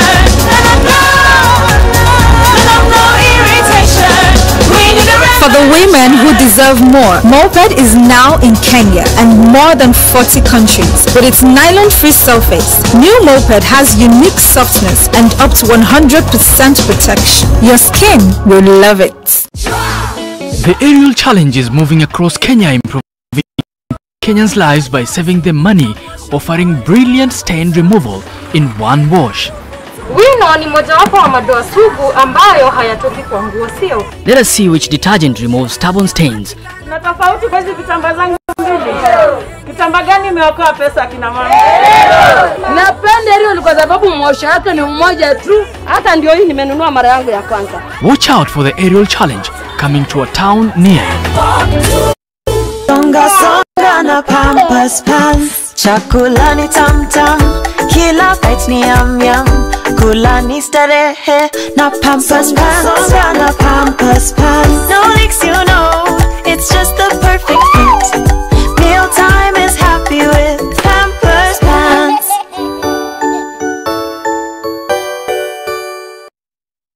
We encourage pregnant mothers to attend antenatal clinics and deliver in hospitals. People on long-term care, such as those with diabetes, hypertension, HIV, and TB, are encouraged to keep attending their clinics for follow-up and taking medication as recommended by their doctors. Let's protect the elderly, ourselves, and everyone by adhering to the COVID-19 preventive measures this festive season. This message has been brought to you by the Ministry of Health in collaboration with the European Union, the Government of Canada, and Amref Health Africa.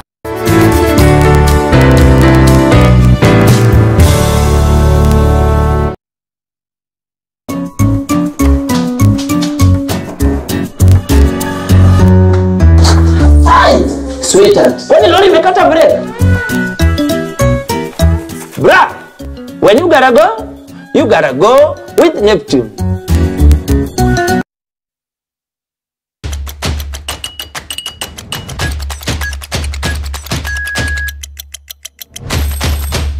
And welcome back. Unfortunately, we don't have much time left on the show today, but we do have a lot of your comments coming in. We're going to read some of that feedback that we are receiving right now. Mato, let me start with you. What is Twitter saying? Then I guess Kenya and Uganda are kind of the same then. Entertainment spreads corona, but politics does doesn't. not. It does not. That is very, very true. Cindy? My post Kenya, that condition mnongelelea ni the same condition guys upata time wana vibe dem but mistari inapotea. Especially kadem ni msawa sana. Yes. Anachanganikiwa. Any more tweets are we getting? The Tanzanian MP might be short-sighted. He could have tried eye lenses. That's from Alex Romokal. And then there is the guy could be dyslexic. They still get master's degrees and PhD. Exactly, yes, like autism. There's a lot of stigma with children who have autism. It does not mean that they are not clever. Some of the most brilliant minds are autistic. It's just that they don't communicate or break down information the same way. Still, and it looks like getting a lot of comments about this Tanzanian guy.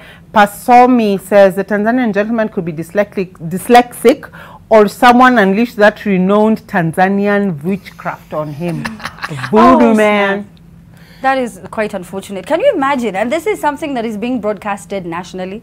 So your family was watching it at home as they saw you mess up. They saw the president fire you and almost hire you. He's a PhD holder. Unajua huyu ndio amesoma kwetu. Kizi kizima ndio amesoma. So wakimwona hapo alikuwa anajua tumeomoka. And now they're just like, wait, what? You're now jobless? What's happening? Wait, what's happening? But it's quite unfortunate to see that. But I do see the president's point. I mean, unless they can prove that he is dyslexic or maybe it was an issue with his eyesight, then beyond that, he'll feel like he's hired someone who cannot even read. He's incompetent, so right? Yes, but which is unfortunate. It's hard to, you know, prove his way up back again to his good graces because that was a very public firing and quite embarrassing. Yeah, that is so true. If you had a bad day, at least you're not that guy, okay? Oh, you're not that yes, guy. please. Ooh. All right, so thank you so very much for watching. We're done with the show. Thank you so much to Daddy Mato. Thank you so much, Cindy. Any final comments? Merry Christmas. Oh, yes. Stay safe. Curfew bado ni 10, even though it is festive season. Curfew bado ni 10. Wear mask, sanitize, and don't go be a super spreader huko Ocha. Yes, please. Mato? Unajua venye umeshtukia ukasema oh yes, hata mimi ndiko oh yeah by the way. Mwaka imeisha. Imeisha, just like that today. We made it, guys. We made it. We made it, Joe. We did it. So. We did it, Joe. We made it. Thank you so much for watching. My name is Amina Abdurrabba. Catch you at 10 p.m. time now for the news. Adios. Thank you for watching.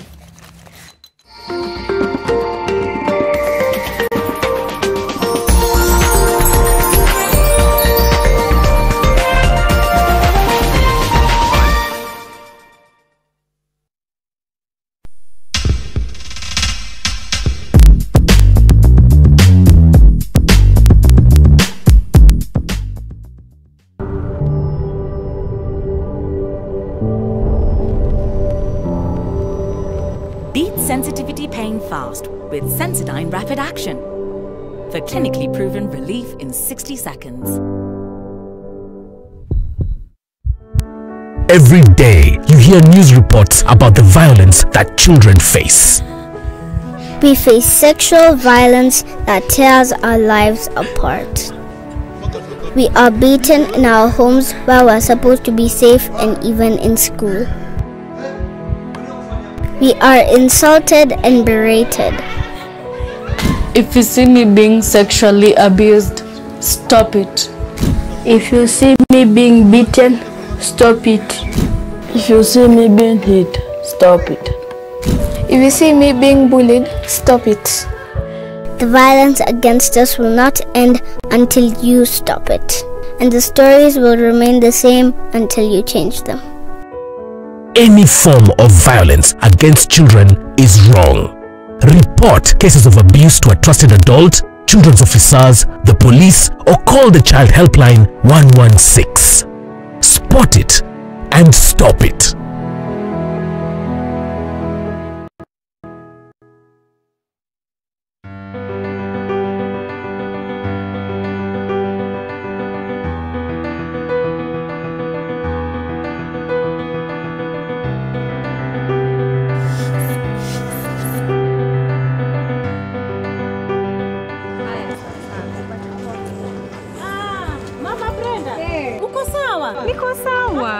nimetoka clinic na baba Brenda. Mume wako anakubali mwende hospitali pamoja? Wangu hata nimlipe hawezi kubali. Ilibidi twende na yeye nipimwe. Yeye hapimwe. Kama kuna HIV nipewe dawa ndio mtoto asipate HIV. Wanaume wenzangu, kuandamana na mama akienda clinic na pia kujua hali yako ya HIV ni muhimu. Inaonyesha unamjali na pia unajali mtoto wako mtarajiwa. Je, unajijua? Unapoendelea kujikinga kutokana na HIV, tafadhali zingatia taratibu zote za serikali za kujikinga na virusi vya corona. HIV, afya bora, maisha bora. Jipime, jiinue. Ruiru Mabati Factory offers best quality mabati at the most affordable prices. We pride in over 10 years experience. Our products have 15-year warranty and are KEB certified. We manufacture box profile, Europe tile, Jenga tile, corrugated profile, among others in a wide variety of colors. Enjoy our free delivery in just 72 hours. To order, call us now on 0111 050 700. Ruiru Mabati Factory, mali safi kwa bei poa. This Christmas, Quickmart wamesema wacha truly isuffocate, wacha truly ichoke. Jaza, jaza, jaza, kwa sababu there's a whooping 1 million bob to be won. All you have to do ni kupiga shopping worth 1,500 and above. Na uko ndani ya draw. Krisi, ipambe na Quickmart. Quickmart, fresh and easy. When I cook Nutri for my family, I always use my 4-to-1 rule. To begin with, mix 1 cup of Nutri with 4 cups of cold water, and then you stir it and try and get a smooth consistency. Heat up your stove, then you pour your mixture into your pot or pan. Cook it for at least 5 to 8 minutes and voila, you're done. Nutri, every spoonful counts. Do you know that managing your business can be made easier using Robipo's point of sale or ERP software both online and offline? Robisearch Limited offers the best point of sale system that can manage your stock, sales, various reports, invoices, accounting, accommodation, payroll, production, serial number, and Lipa na M-Pesa real-time module. We also offer bulk SMS services, biometric time attendance system for company and schools that sends SMS alerts upon check-in and check-out with pocket money management module. Grab the offer now. The new Maisha Alozinc Mabati from Maisha Mabati Limited. For the first time in Kenya, a roofing product that combines aesthetics with proven resilience. Its unique combination of aluminium and zinc gives it a 5 times longer lifespan than normal Mabati, thanks to the excellent state-of-the-art mill. It has 20 years lifespan, it's easy to install, it's flexible and durable, it stands up to severe weather conditions, has good abrasion and rust resistance, it's affordable and is approved by the Kenya Bureau of Standards and is available countrywide. It can be used for all applications, always insist on Maisha Alozinc Mabati, a product of Maisha Mabati Rolling Mills, Ruiru. The mandate of Salaries and Remuneration Commission is to set and regularly review the remuneration and benefits of state officers and to advise the national and county governments on the remuneration and benefits of other public officers. This is anchored on the SRC vision that seeks to realize a productive public service that is fairly remunerated. SRC is guided by the principles of fiscal sustainability, attraction and retention of skills, performance and productivity, transparency and fairness, and equal pay for work of equal value. SRC, rewarding productivity. This festive season, stand a chance to win at Westgate Shopping Mall. Spend a total of 10,000 shillings or more for an instant prize and a chance to win the grand prize of 500,000 shillings worth of Westgate shopping vouchers and many more amazing prizes, including a home makeover from Hotpoint Appliances, a set of luxury watches from the Diamond Watch Company, and a family holiday to Manyata Camp. Register and join the Westgate Shopping Mall WhatsApp on 0719 55 7775 for more information. This promotion runs until the 31st of January 2021. Terms and conditions apply. The festive season is here, and we are at a higher risk of getting infected with COVID-19. As the virus continues to spread, how can we enjoy the holiday and still protect ourselves and our loved ones? When sneezing or coughing, cover your mouth with your elbow or tissue. Wash your hands regularly with running water and soap, or use an alcohol-based hand sanitizer. This message has been brought to you by the Ministry of Health in collaboration with the European Union, Government of Canada, and Amref Health Africa.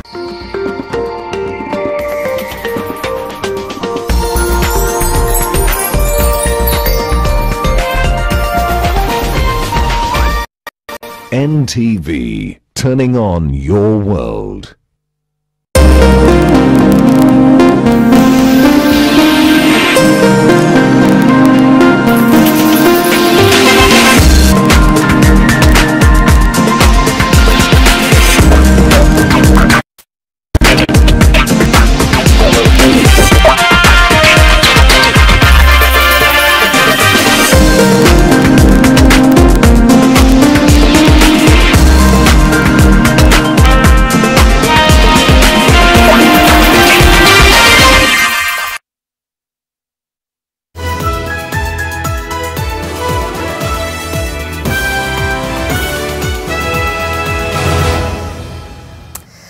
Well, a very good evening to you, and thank you for joining us. You're watching NTV Weekend Edition. It is the 18th day of December 2020, and there's a lot we've lined up for you this evening.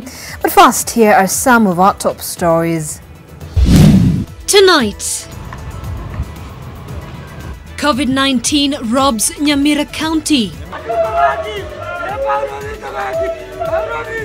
and takes another 11 lives. I've lost my colleague, I've lost my brother. Also tonight, the symptoms of the worsening state of healthcare persist. Nimekuja tangu jana mpaka saa hii hajapata usaidizi yoyote. And here's Health Cabinet Secretary Mutai Kagwe's medical advice. Please do not lose your job. Do not be the one statistic again who will be a job seeker next year. Plus, Governor Mike Mbuvi Songo of Nairobi City County stands impeached. Senate drops mic. Yes, a representation from the Assembly, from the national government and from the county executive. But Nairobi County Speaker Benson Mutura will not be taking over just yet. Kulingana na function hii, iweze timika zaidi ya saa 8 na sekunde 1. Tunaomba msamaha. What next for the capital? And on Bullseye tonight, the battle of political strangers. Hata siwajui, hata majina yao siwajui. Sisi hatujui majina. Games of super confidence and excuses. Kwa hivyo ikiwa kama ODM unaweza kushindwa hapa, BBI itakuwa na shida. Umewapa jibu lile Raila alikuwa anataka ya kwamba Boga ameanguka Msambweni, BBI finito. I did not talk about the BBI nationally. And the end of Mike Sonko's long journey to infamy.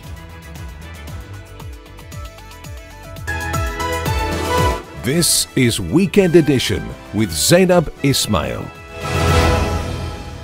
Well, thank you for joining us. Our sign language interpreter this evening is Flora Atieno. Well, tonight, COVID-19 has torn Nyamira County apart. The county governor, John Nyagarama, succumbed to COVID-19 complications at the Nairobi hospital early this morning at the age of 74. The Ministry of Interior says he will be accorded a state funeral as condolence messages continue to pour in from friends, relatives and leaders. NTV's Oko Kusa reports. The Nyamira County Governor's seat has fallen vacant. This is after the man who occupied it for the last 7 years breathed his last at about 4 a.m. today. News of the passing on of Governor John Nyagarama triggered a somber mood both at the Lee Funeral Home in Nairobi and here at his Nyamira residence. Prior to his death, Nyagarama had spent more than a month in the intensive care unit at the Nairobi hospital. His family said the governor experienced breathing difficulties after his lungs collapsed, but did not confirm if he died of COVID-19. President Uhuru Kenyatta was among the first leaders to send their condolences. The president described the late Nyagarama as a distinguished and true servant of the Kenyan people. In a condolence message to the family, President Kenyatta said, "As a nation, death has robbed us of a gifted leader whose primary mission was to transform the lives of the residents of Nyamira through his county government's development initiatives. We've lost a purpose-driven and consistent leader whose relentless pursuit of success saw him rise steadily over the years from a classroom teacher to become one of our country's top leaders." In his tribute, Deputy President William Ruto tweeted, "We are saddened by the loss of Nyamira Governor John Nyagarama, a selfless and formidable champion for devolution who was genuinely dedicated to public service." In a tweet, the Council of Governors chairperson Wycliffe Oparanya described Nyagarama as a progressive, insightful, selfless, and industrious governor committed towards transforming the livelihoods of the people of Nyamira County. He added, "His death is a big loss. Rest in peace, brother." And on behalf of the judiciary, Chief Justice David Maraga expressed condolences, saying the death of Nyagarama is tragic and the people of Nyamira have lost a great and focused leader. Others who gave their tributes include the ODM leader Raila Odinga and Kisii Governor James Ongwae. It's a nice man who has left us. Apart from being a governor, a jolly man. Politicians normally, sometimes we abuse the abuses and so on. But if you abuse Nyagarama, you would just smile. Wakati nilikuwa nakuwa na shida, ango yangu yeye ndio nilikuwa napigia simu, ango nimepata shida hapa. Angana niambia vumilia kidogo tu. Mtoto wangu utakutumia hiyo yenye shida uko nayo. Mimi ndio nafuata ndugu yangu gavana. Tulikuwa tuko ndugu 7, lakini wameenda, mkubwa ameenda na gavana ameenda, tumepaki 5. Sasa alikuwa mpendwa sana tulimpenda. Interior Cabinet Secretary Fred Matiang'i and Governor James Ongwae were on Friday afternoon appointed by leaders from the Gusii community to chair an ad hoc committee to plan Nyagarama's burial. The Ministry of Interior and Coordination also announced that the fallen governor will be accorded a state funeral. The Council of Governors too has formed a committee to plan for the burial of one of their own. James Ongwae, Kisii Governor, will be the chair of that subcommittee. Hilary Parchok of Bomet will be a member of Bomet. Professor Paul Chepkonyi of Kericho will be a member, and Cyprian Awiti of Homa Bay will be a member. Our CEO, Jacqueline Mokeni, will be the secretary of that committee. Governor John Obiero Nyagarama was born in 1946 in a remote village known as Nyakemincha, West Mugirango constituency of Nyamira County. He unsuccessfully vied for the Member of Parliament seat for West Mugirango constituency in 2002 and 2007. But in 2013, he clinched the Nyamira County governor seat through an ODM ticket and was re-elected in 2017. Oukokusa, NTV. Well, our deepest condolences to the family, relatives, friends and the residents of Nyamira County. Now, meanwhile, Health Cabinet Secretary Mutahi Kagwe has warned striking health workers that they will lose their jobs if they don't resume work immediately. In the meantime, the Labour Relations Court has issued orders stopping the industrial action and nudging all parties to the negotiating table within 14 days. And as symptoms of the ailing health sector persist, patients caught up in the tussle have nowhere to turn. Leila Mohammed reports. The Santamore Specialized Surgical Hospital in Muranga had been meticulously prepared to host the day's visitors. But there's no dressing up the fact that the country's public healthcare system is in shreds and desperately needs fresh medicine. Patients had been left to their fate as health workers tussle with the government over better working conditions. The CS pleaded with them to give dialogue a chance and ease the pain of hundreds who now cannot access health services. Please respond to the many pleas that we have made, that you resume the work But as the clock ticks fast towards the end of the grace period given by doctors seeking dialogue with government over their demands, the government has in the meantime resorted to familiar tactics. As government seeks to alleviate the pain of Kenyans who have been hurting due to the healthcare workers' strike, it's now asking those workers to go back to work immediately as they give dialogue a chance, and also warns that those who will not go back will be fired. Please do not lose your job as we go towards Christmas, as we go towards the festive season. Do not be the one statistic again who will be a job seeker next year. It is good for any Kenyan to lose a job, but Mutahi Kagwe will not be the minister forever. The court has denied you court orders for the strike notice that was issued on 23rd. So stop lying to Kenyans. The Employment and Labour Relations Court also put brakes on the industrial action, ordering all parties to sit at the negotiating table. The clinical officers on their part say they will not yield to pressure to resume work if their demands are still unmet. Our strike that commenced on 7th is on and has not enforced and has not been stopped by any court order or any directive from anybody. We have made sure there is not a single institution that we operate without PPEs. We are also addressing all matters related to the matters of insurance, beginning the 1st of October. That has been done. The court has ordered a virtual mention of the matter on the 30th of December 2020, a status update on efforts made to iron out salient issues, but clinical officers are staying put. Doctors whose 14-day grace period expires in 2 days are yet to give a way forward. Leila Mohammed, NTV. Now, the elderly, those with underlying medical conditions and healthcare workers will be the first in line for the COVID-19 jab when it arrives in the country in the first quarter of next year. The Ministry of Health says they're looking into 3 types of vaccines for the 2021 vaccination drive. At least 30% of the Kenyan population will receive the COVID-19 jab at the beginning of the next year. The first 24 million doses supplied by COVAX, a global alliance of vaccines, will cover 20% of the population as required by the WHO. Today we have one vaccine that is already registered and is used for COVID-19. That is the Pfizer-BioNTech vaccine. This vaccine, and together with the next one called the Moderna vaccine. Out of the 30%, the government will prioritize frontline healthcare workers, the elderly, and those at most risk of contracting COVID-19. The frontline healthcare workers, both in the public and private sector, who stand at about 430,000. These form 1% of our total population. Number 2 are those who are more than 50 years old, because we know the elderly tend to get a more severe form of the disease. That group contributes about 5.3 million, which translates to about 10% of our population. Then the third group is those with coexisting medical conditions or comorbidities. This group is 4.4 million and contributes about 8% of our general population.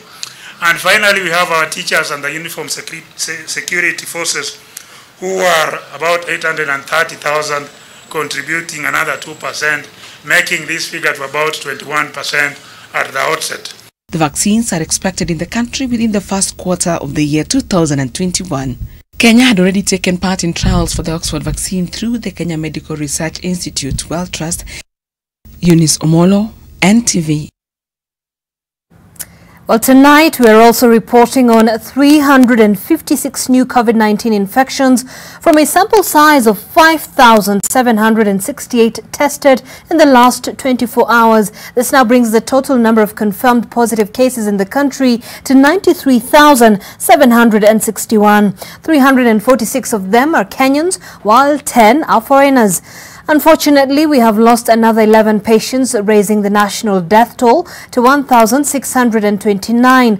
But on a positive note, 275 patients have recovered, 227 from the home-based care program and 48 discharged from various hospitals, bringing the total number of recoveries to 75,274. While Nairobi County still has the highest number of infections at 161, Mombasa with 66, Kilifi 21, Kiambu and Embu have 14 cases each, and currently 852 patients are admitted in various health facilities countrywide and 5,973 are on home-based isolation and care. Well, away from that, also tonight, the office of Nairobi Governor remains unoccupied after the Senate endorsed the impeachment of Mike Sonko. Nairobi County Assembly Speaker Benson Mutura was meant to take over in acting capacity, but his swearing-in failed to take off as the magistrate arrived late. Vincent Odwor has more on what's next for the capital. Governor Mike Mbuvi Sonko of Nairobi City County stands impeached. It was the final nail on the coffin of a man whose tenure as governor of Nairobi has been marked by controversy. The Senate voting to uphold a decision by the Nairobi County Assembly to impeach Mike Mbuvi Sonko. And without a substantive deputy, Speaker of the Nairobi County Assembly Benson Mutura was poised to take over as acting governor. But his swearing-in had to be put off. The magistrate was to preside over his swearing-in after 2 p.m., contrary to the law. Sheria imesema kwamba kuapishwa kwa gavana lazima ikue chini ya saa 4 na si zaidi ya saa 8. Jaji ambaye amefika hapa amefika saa 8 dakika 1. Kulingana na function hii, iweze timika zaidi ya saa 8 na sekunde 1. Kwa hiyo wananchi tunaomba msamaha, lakini sheria sisi ni wafuata sheria. 27 senators voted to uphold all the 4 accusations against Sonko, and that saw him kicked out of office. 16 rejected the accusations, while 2 abstained. The highly charged session in the Senate was framed by BBI politics and the simmering divisions within the ruling party. A majority of senators allied to Deputy President William Ruto voted to save Sonko, while those allied to President Uhuru Kenyatta and ODM leader Raila Odinga voted him out. Because you know, Mr. Speaker, I speak a lot in this house. Nairobi Senator Johnson Sakaja and his Makueni counterpart Mutula Kilonzo abstained. Outside Parliament building, security had been beefed up as debate dragged on late into the night. Mutura is expected to be sworn in by next Tuesday to act as governor for 60 days before Nairobi heads to the polls to pick a new governor. This even as the NMS continues to run 4 essential services that were transferred to the national government.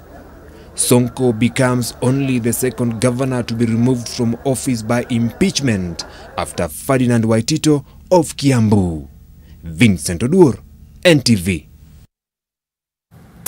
Well, there's no doubt that Mike Mbuvi Sonko is a fighter. He beat the odds when he rose to the office of Nairobi governor, but he suffered a staggering blow on the floor of the Senate last night when he was impeached. Was that a knockout blow, or will he come back swinging? Well, Olive Barrows tracks his rise and fall. Governor Mike Mbuvi Sonko of Nairobi City County stands impeached. End of an era, or is it end of an era? Mike Mbuvi Sonko fell from grace the same way he rose to the office of Nairobi governor. With a bang. Sonko's impeachment as governor of the nation's capital was as colorful as the man himself. What a speedy. My friend, I'm a fan of cases. But then Mike Sonko has never been a man to take half measures. Instead, as his actions bear testament, he prefers to live life out loud. And some would argue that his impeachment was long overdue. Sonko himself confessed that he's an incompetent leader and he needed a technocrat in the name of Polycarp Igathe. But what you saw is what you got. And it could be argued that Nairobi residents got exactly what they signed up for. Party after party, after party, after party. A leader quite happy to roll around in the muck with the pigs and drag you down with him. And he did drag quite a few names through the mud. No conversations are sacred where Sonko is concerned. Sasa kwa hapa wananchi wanabomolewa manyumba akiwa ndani, Your Excellency sir.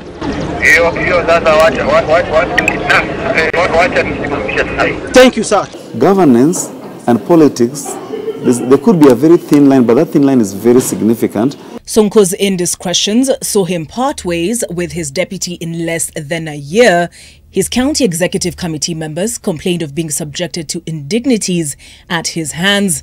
Other elected officials quite literally walked away from him. But for all the nakedness he exposed, he himself, it turned out, was not without sin. His cat-and-mouse games with the authorities on corruption charges came to naught, and the long arm of the law eventually caught up with him. It was then that he was forced to hand over county functions to the national government, but even that was not without drama. In his own records, hawa watu wa State House walini confuse na pombe kwanza. By the time I was meeting the president for the signing, I was just zigzag. He even put the president of the Republic of Kenya on blast. Tulikukufia wewe kuwa rais wa nchi. Sijui roho ya kinyama Uhuru ndugu yangu umetoa wapi. A burnt bridge too far. And so when it came down to the wire, he found himself a man with very few friends. Governor Mike Sonko operates a Sonko rescue team. We must use this house now to rescue the people of Nairobi from Governor Sonko. He may be down, but what remains to be seen is if he'll come back swinging.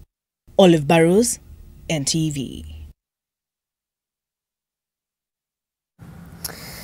Well, it's time for a break on the broadcast, but stay with us as we take you through Qatar. And these are the sights from the desert of Qatar. And this, tonight, is our moment of calm.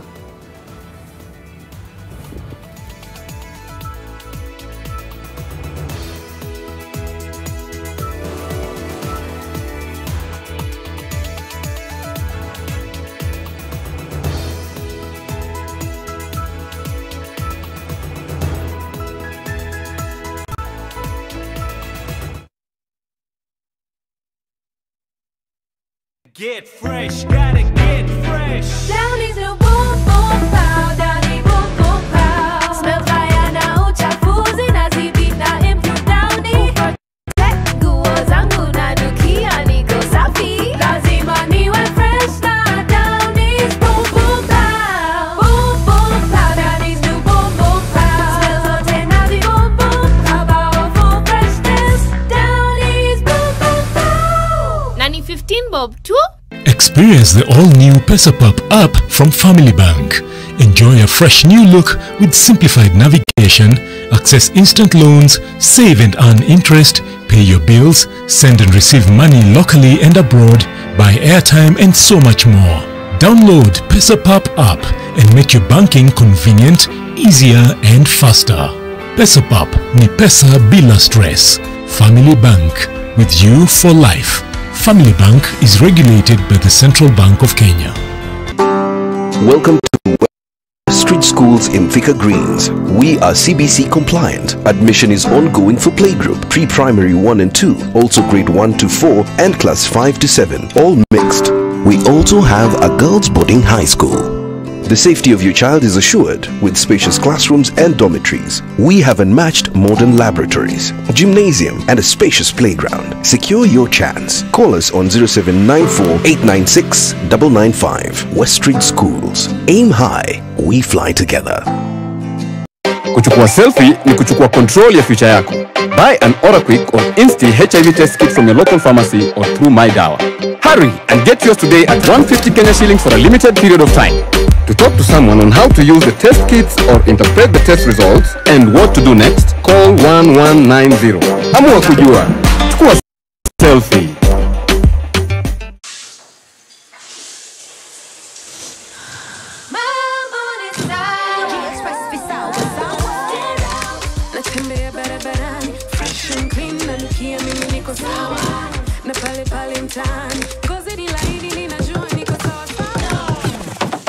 Young lady, you're taking too long. 2 more minutes. Nitazima stima. 2 minutes. Sawa, mom. G-Express Visawa Sour. Enjoy the new Sour Red with the brilliant fragrance of strawberry. Sour leaves you feeling fresh for longer. G-Express Visawa Sour. For a better tomorrow, don't forget to do the 1, 2, 3 with Colgate every night.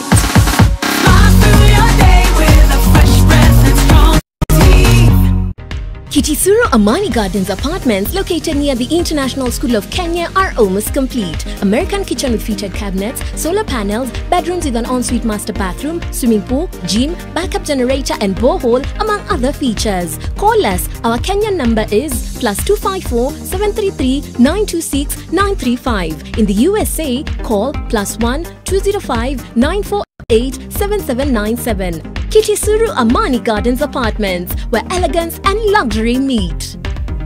Hi, I am Eliud Kipchoge, World Marathon Record. I am here to encourage you to be active, to keep moving, and be positive in life.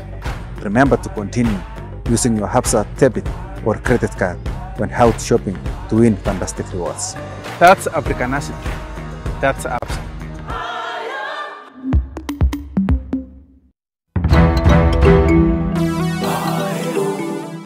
This week on Daring Abroad, I am a servant of Kenya's foreign policy. Ambassador Martin Kimani, Kenya's new permanent representative to the UN, his vision and his past life abroad. In Arusha, Australian chef cum musician George Stigwood's experience in 50 countries. On Kenya to the World, Kitengela Hot Glass. And on My Magical Kenya, Shaba is Hollywood of Africa. More thrills from northern Kenya. What comes to your mind when you think of the perfect home for your family? Is it the beauty, the comfort, the security, the convenience, or even the affordability? Victory Gardens offers exactly that and much more. Call us today on 0790 300 300.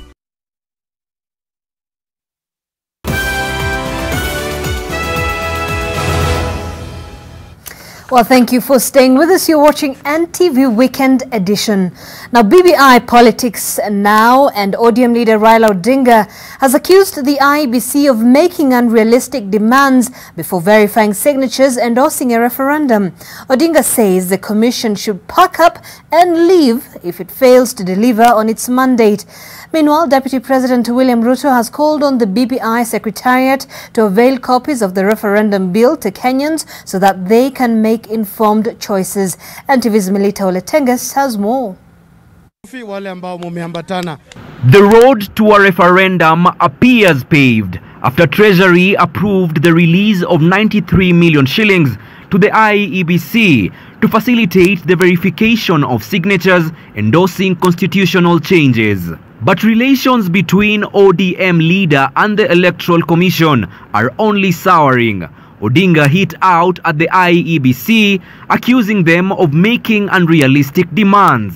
Wamepatia hao sahihi milioni moja pena tu kuangalia kama hii sahihi sawa sawa. Nasema nataka 240 million shillings. Sio ni upuzi. Sio ni upuzi. Kama hataki kufanya kazi waende nyumbani ama sivyo?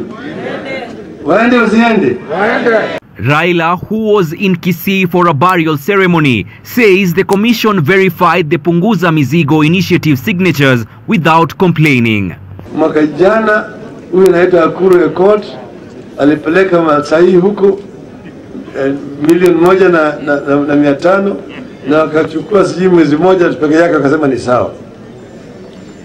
Sasa hata ngawa sisi tumepatia milioni 4, sio lazima waangalie ile milioni 4 yote. Meanwhile, in Kakamega County, Deputy President William Ruto was asking Kenyans to take the time to read the BBI proposals before making a decision. He asked the BBI task force to ensure every Kenyan gets a copy. Mambo ya BBI hakuna shida, lakini wacha mwananchi aamue baada ya kuelewa ni nini anahitajika kuamua. Simwambie tu mwananchi aamue yes ama no, hapana. Mwananchi kwanza aelewe ni yes ama no on what. In Kieni, Nyeri County, a delegation of leaders from Nyanza led by East African Legislative Assembly MP Oburu Oginga met the Kikuyu Council of Elders and Mount Kenya leaders in what they termed as a peace meeting to find ways of fostering peace between the Agikoyo and Luo communities. Kikuyus and Luos have been having issues, and those issues are artificial issues. They are political issues, but created. And when sometimes they go so far and so deep that the propaganda spread to the communities on both sides. Leaders from Mount Kenya region insist the meeting wasn't about politics. Hakuna maneno ya kisiasa ilikuwa hapa, ilikuwa tu ni watu kusemezana, kula pamoja na kujadiliana kidogo tu mambo tu ya vile kabila la Wakikuyu na Wajaluo bila tumekuwa na historia ndefu. When the question was put to the third president of the republic why they were having tea, and I think the answer was even tea can be political.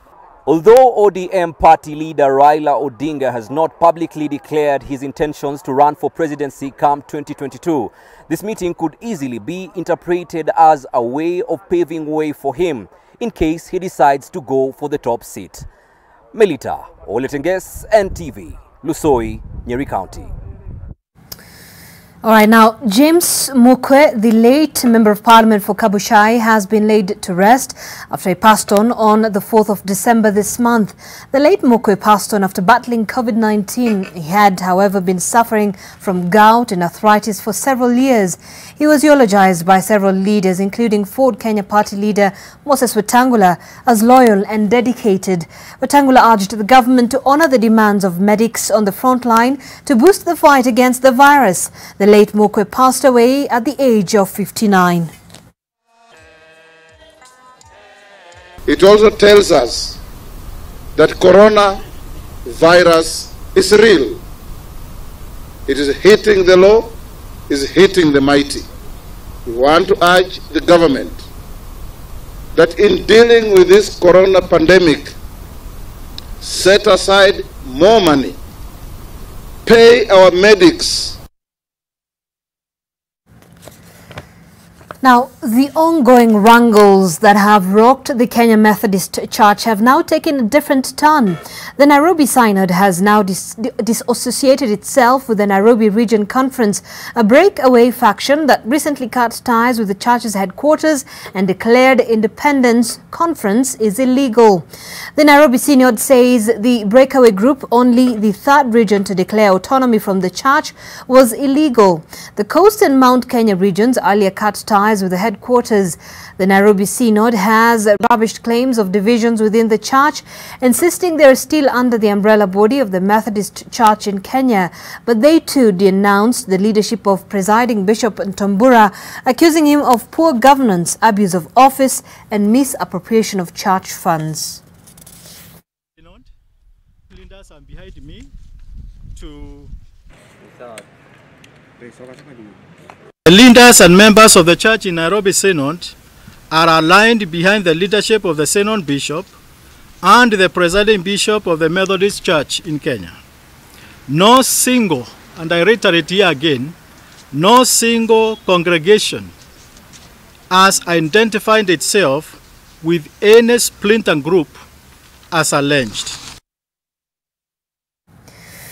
Well, to some good news now, and our very own Jane Ngoiri is among the over 400 individuals honored by President Uhuru Kenyatta with a coveted state commendation which marks every Jamhuri Day annually. Some of the individuals honored in various categories include Education Cabinet Secretary Professor George Magoha, Defense CS Ambassador Monica Juma, and Defense Forces General Robert Kibochu, who received the second-class Elder of the Order of the Golden Heart Award. CBK Governor Dr. Patrick Njoroge, businessman Chris Kirubi, NMS Director General Mohamed Badi, and KOTU Secretary General Francis Atwoli have received the first-class Chief of the Order of the Burning Spear. And among the 158 recipients of the Head of State Commendation Civilian Division include our journalist Jane Ngoiri and Citizen TV's journalist Trevor Ombija.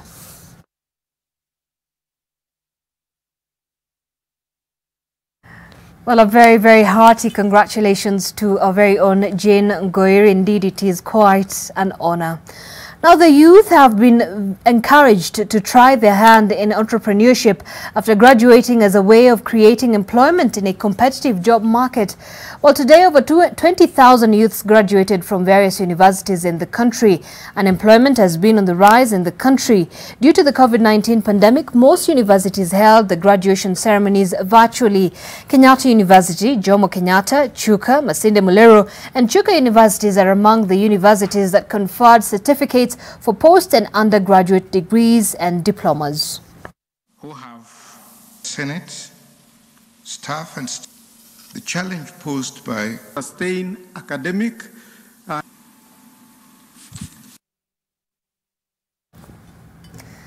Now, it may have been a while since you went to the cinema, but imagine going to a cinema that's in the snow. Well, Dubai has opened the Middle East first cinema in the snow called Snow Cinema and features a socially distanced lounge-style sitting for people to enjoy the latest releases and some festive favorites ahead of Christmas. We'll be back with the business news. Stay with us.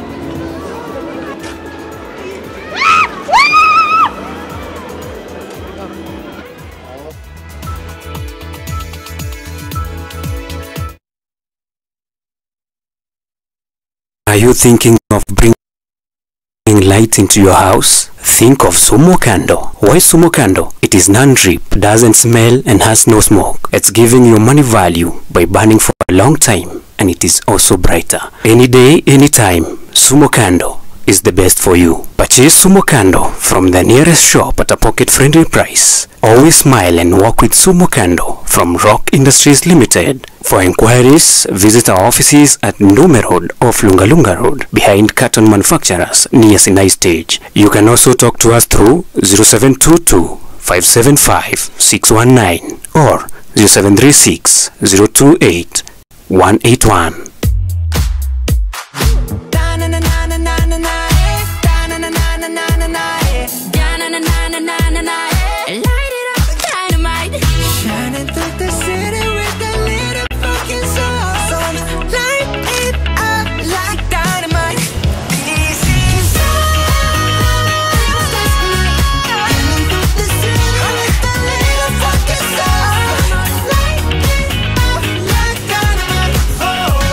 With the Stay Soft refill, saving money is as easy as snip, pour, mix with water and shake. Stay Soft refill.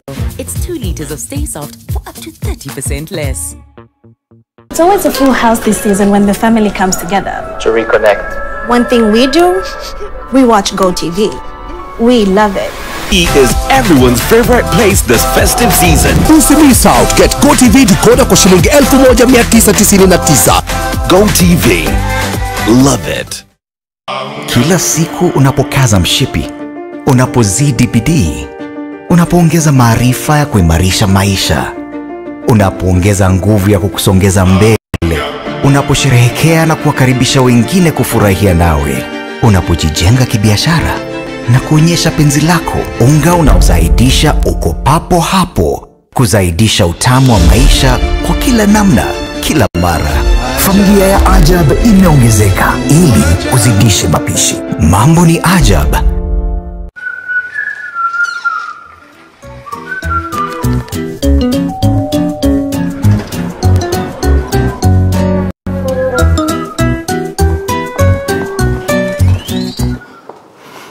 Ukikwama utaambia nini watu?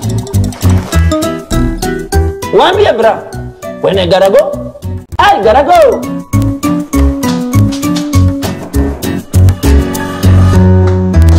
Hi, sweetheart. When lori imekata break. Bra, when you gotta go with Neptune. Neptune, toilet paper for wherever you are.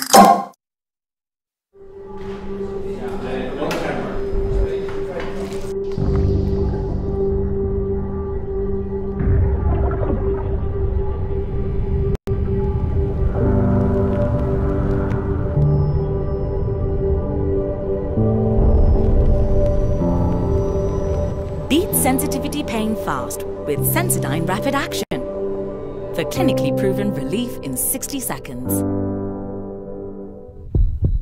From far with you.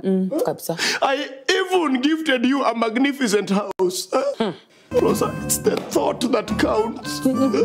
Please help me. When it comes to fever, you need to be both. Panadol Baby and Infant starts to work on fever in 15 minutes and is gentle on the tummy. Panadol Baby and Infant, tough on fever, gentle on your child. Business News in association with Pesapap. Thank you for staying with us. Let's now take a look at stories making headlines in the world of business. And the Kenya Urban Roads Authority, KURA, has begun upgrading more than 400 kilometers of roads in Nairobi's informal settlements in order to improve accessibility in the low-income neighborhoods. Victor Kiprop reports on the 5.5 billion shillings project facelift that is expected to change the quality of life in the informal settlements. Grace Atenga has lived in this Katina area of Kawangware for more than 12 years, but the lack of proper road infrastructure has always been a major challenge. Hii barabara imekuwa na shida, nikitoka kwa nyumba hata kufika kwa barabara kubwa huko imekuwa ni shida kwa sababu ya matope. Hata tulifika wakati mwingine tukasema hii barabara tupande mandizi kwa sababu imekuwa ya kusumbua sana. Hatupitiki vizuri. Lakini sasa tunashukuru itakuwa rahisi. Taka tatu tuko kwa barabara, mtu akiwa mgonjwa, mtu akitaka kuzaa, imekuwa rahisi. Barabara imefanya maneno imelainika sana. This is part of the 408 kilometers of road that the Kenya Urban Roads Authority KURA is upgrading in Kibra, Mukuru kwa Njenga, Mathare, Dagoretti, Dandora, Githurai, Korogosho, Kasarani and Roysambu. So far the progress is that we have approximately 40 kilometers of roads ready to be surfaced, ready to put either tarmac or the carburetor which you are putting here. What we are targeting is to ensure that we are able to do motorable traffic transport, motorable facility up to the last mile for emergency services and for all other services to the people. The project is part of a wider multi-million shillings infrastructural facelift by the national government in the informal settlements in the wake of the coronavirus pandemic. It's a program whereby we need to provide drainage, we need to provide water and sewerage and also street lighting. KURA is involved in provision of the road facility and drainage. Game changer for the city.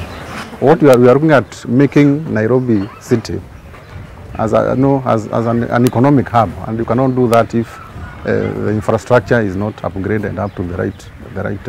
In its 11 years of existence, KURA has already spent over 50 billion shillings in upgrading urban roads in Nairobi alone, aside from introducing intelligent traffic management systems and paving more than 700 kilometers of pedestrian walkways across the country. We did the first tarmac road in Lamu County since the one was created.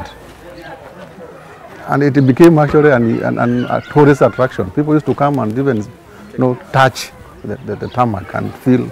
So that's the impact. We did the first tarmac road in Londwa town, and it was also caused a lot of impact. Encroachment of pedestrian walkways by businesses, small traders and motorists, however, remains a huge setback. What they are actually doing is reducing the usefulness of our roads.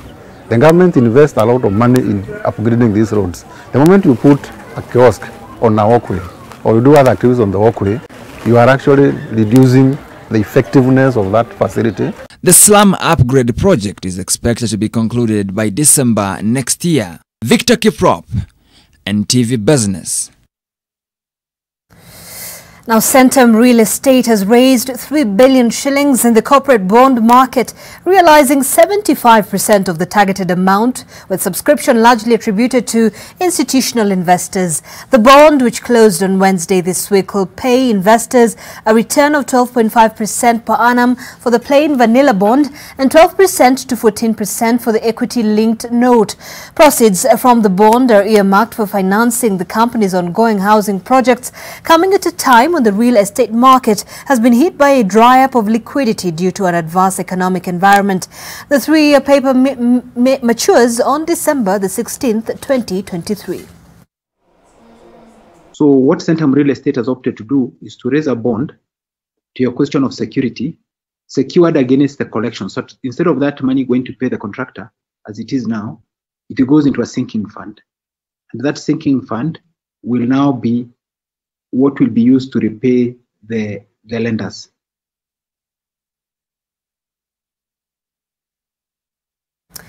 Now, rice production in the country is headed for better yields, with researchers betting on a variety that matures faster than the usual Pishori Basmati and yields double. The rice, developed by researchers at the Kenya Agricultural Research and Livestock Organization in collaboration with the International Rice Research Institute, was developed in 2013 but was not properly marketed due to lack of funds. Well, Food Friday with Zainab Wandati begins now.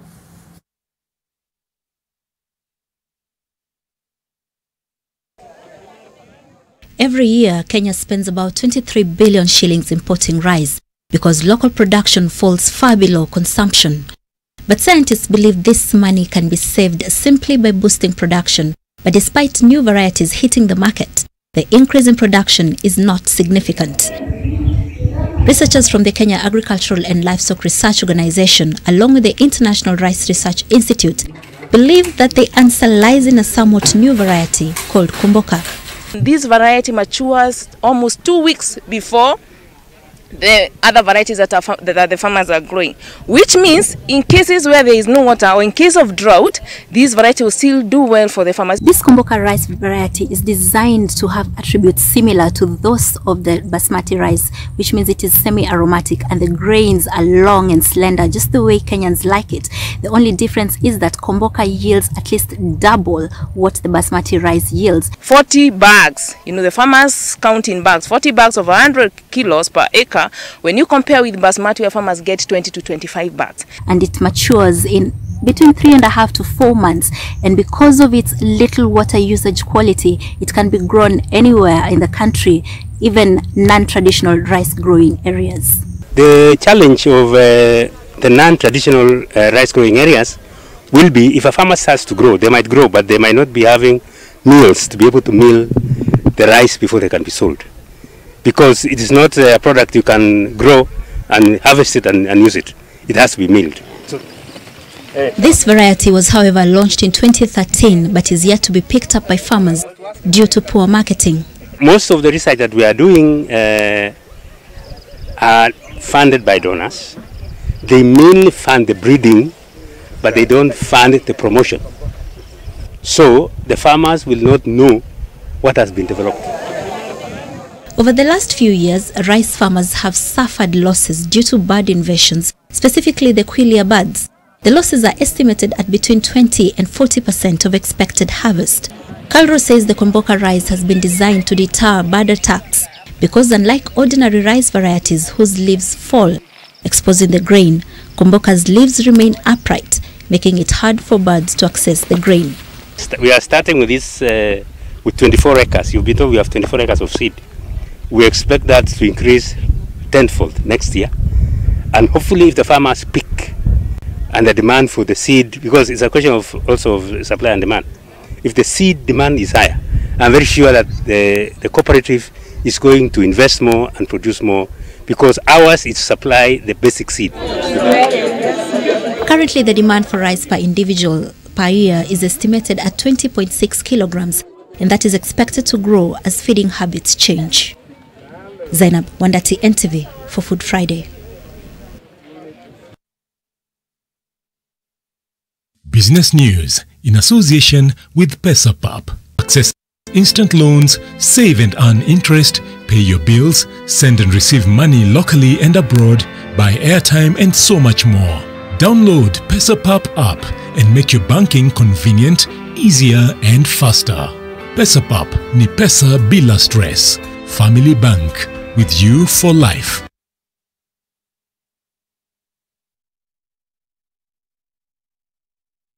Hi, I am Eliud Kipchoge, World Marathon Record holder. I am here to encourage you to be active, to keep moving, and be positive in life. Remember to continue using your Hapsa debit or credit card when out shopping to win fantastic rewards. That's Africanacity. That's Absa.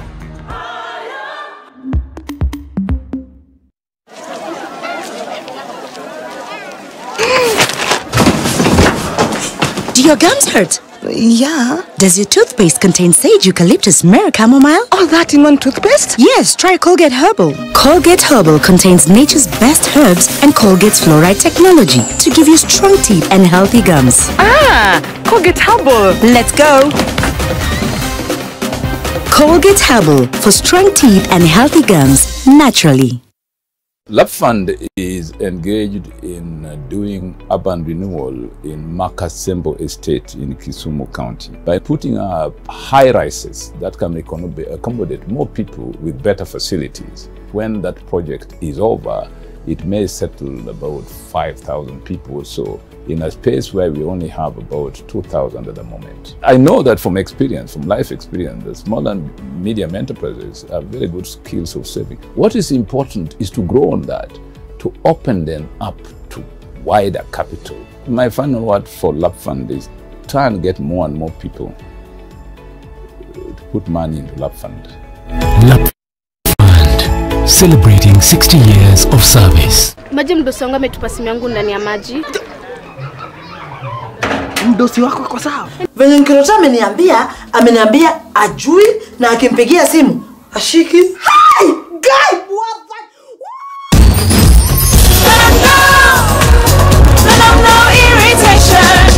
For the women who deserve more, Moped is now in Kenya and more than 40 countries. With its nylon-free surface, new Moped has unique softness and up to 100% protection. Your skin will love it.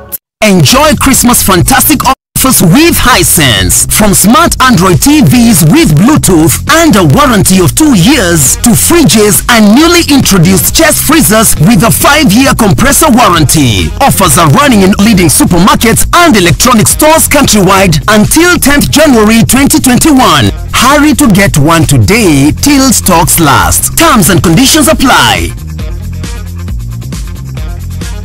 Set some time aside to relax and awaken your senses with Nivea Body Oil and Lotion. Available in cherry blossom, vanilla and rose scents. Carve out some me time with Nivea Body Oil and Lotion. Awaken your senses. Behind the greatest goals is a great assist. As the official banking partner of the Premier League, Absa is giving you the ultimate assist so you can achieve your goals this season. That is a cracking assist! You're getting all the games, goals and glory, exclusive access to legends and players, plus game-changing banking solutions. Follow your local Absa Facebook page for more. Get the assist from Absa and get things done. That's Africanacity. That's Absa. Union Pay cards are widely accepted at POS and ATM nationwide. Union Pay cards can also be widely used for e-commerce payments. These and many more local and international merchants accept UnionPay. Hey Kenya, it's time to earn while you spend with your UnionPay card. Yes, you get 10% back on every purchase, rewarding you as you swipe. UnionPay, your way.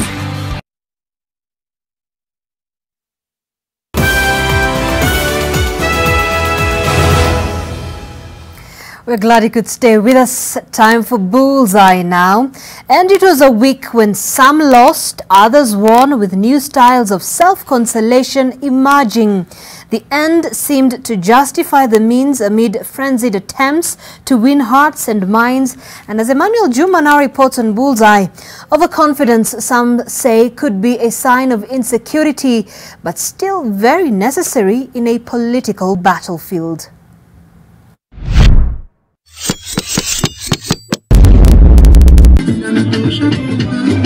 The dance was vigorous, assured. Boga was ready, and that assurance flowed through Baba's veins. Hii uchaguzi si tu hapa. Si hapa tu Kwale, si hapa Mzambweni peke yake. Manake hii ni dalili ya kuonyesha kwamba tunaelekea wapi. Aha, see the significance of the Msambweni Millipole? It is a national issue after all. Sasa tunaelekea kwa hii mambo ya BBI. Na sasa mchujo ya kuangalia kama tuko tayari ni mambo kama haya hii ya Kwale hii. Kuna kama timu ya BBI itashinda au itashinda. Kwa hivyo ikiwa kama ODM unaweza kushindwa hapa, BBI itakuwa na shida. Now, that could only be said by a man who was 100% sure. Congratulations, Bwana Faisal. Did I say Boga was ready? Yes, he was. Only that he was not ready to be cooked. Tumewapa jibu lile Raila alikuwa anataka ya kwamba Boga ameanguka Msambweni, BBI finito. Baba's words were now being used against him. I did not talk about the BBI nationally. I just said the BBI would have a problem in Msambweni. Come on, Agwambo. And this? Hii uchaguzi si tu hapa. Si hapa tu Kwale, si hapa Mzambweni peke yake. But you also need to know that this independent candidate was actually a member of ODM.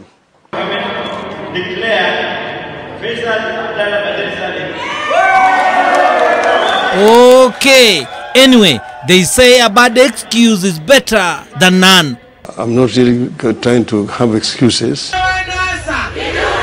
But where she is concerned, no excuses needed. She just says and does as she pleases.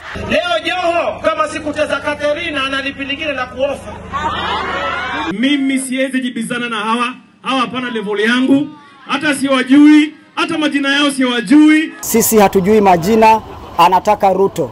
Ruto si size yake, sisi watoto wadogo tumempeleka vizuri. It's personal, and these people who do not know each other will fight anywhere and anytime they meet. We don't fear Joho. We respect Joho, but we don't fear him. Ndio maana tumemchapa. Na ndio maana tumechapana asubuhi. Joho. My friend, mimi hata uniote, unishtui. It is a supremacy battle with a difference. And here too was a man who loves to be superior and in the process walking himself into trouble. Mike was arriving for judgment. Governor Mike Mbuvi Songo of Nairobi City County stands impeached. And with that, the political obituary of the flamboyant city father had been written. Here is a preview of his political journey. Without shame, Sonko kept dropping to the ground, laying prostrate in what he thinks must be the best way of identifying with the people. Sonko was showing his other side, raw anger. And did you see a clean-shaven man, Gidi? He is on a recruitment mission, but then... Huyu jamaa, babake alikuwa Legico 1957. Sasa mimi nataka nimwambie kutoka 1957 akakuwa rais 24 years. Mimi najua wewe ukifungua mkono kidogo namna hii, sisi tutashiba. Gideon Moi Mkonogamu? That can't be true. Engineer, what's your advice to Gide? Wacha tuketi Gideon tafadhali. Naregeza mkono vile uliambiwa tafadhali. Legeza mkono, okay? Au namna gani? Yeah, lazima mtu aregeze mkono. The doctari has a lot to learn. A lot. Twende hiyo safari. Na vile nilisema huko Nairobi, risasi moja itatoka. Clearly, Gidi is on a journey. Maneno ya Raila, mimi nasema riswa. As for Malulu Njendi, it's a back and forth journey. Here he was, getting ready for the reggae dance. Na wewe kama na wewe tuliongea na wewe, huko umeniambia tunaenda kuona Raila, siningekataa. How do you call that? A defection or a redefection? Mimi nashangaa mbona nilikuwa natetemeka mikono? Mbona? Mimi nikatetemeka mikono mpaka sasa Raila akafikiria mimi na dance reggae na mimi sikuwa na dance reggae. You take my breath away, Malulu Njendi. Emmanuel Juma, Bullseye, NTV.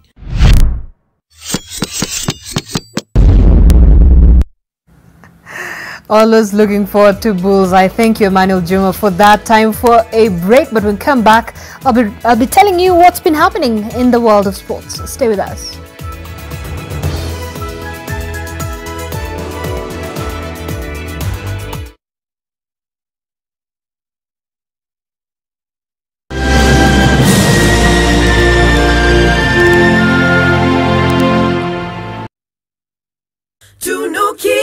Malkia siku njema na tunukiwa offers kila siku. Piga *444 hash utunukiwe Credo double.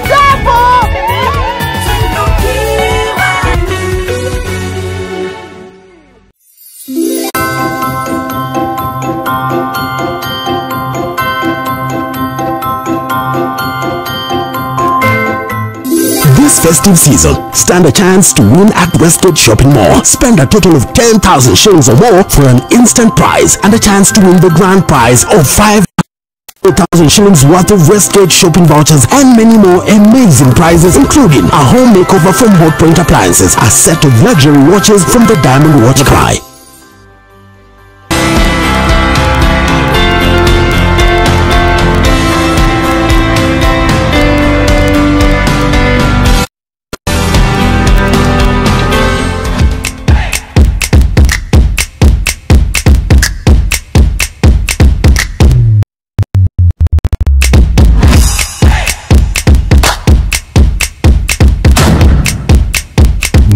Drink and drive. Go to www.drinkiq.com.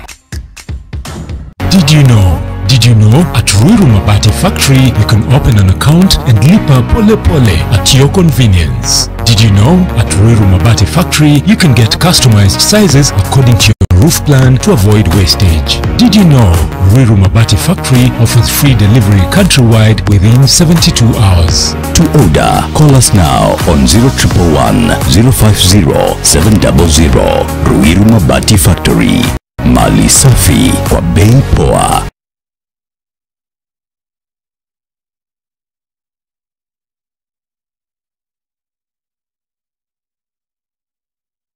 Unapojijenga kibiashara na kuonyesha penzi lako, unga unaozaidisha uko papo hapo, kuzaidisha utamu wa maisha kwa kila namna, kila mara.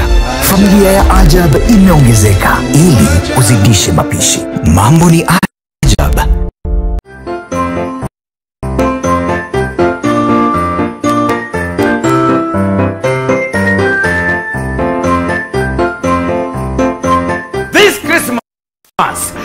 Jaza kwa sababu there's a whooping 1 million bob to be won. All you have to do ni kupiga shopping worth 1,500 and above na uko ndani ya draw. Krisi ibambe na Quickmart. Quickmart, fresh and easy.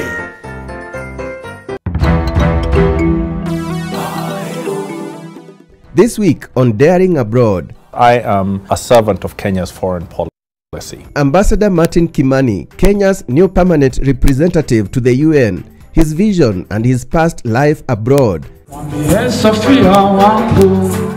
In Arusha, Australian chef come musician George Stigwood's experience in 50 countries. On Kenya to the World, Kitengela Hot Glass.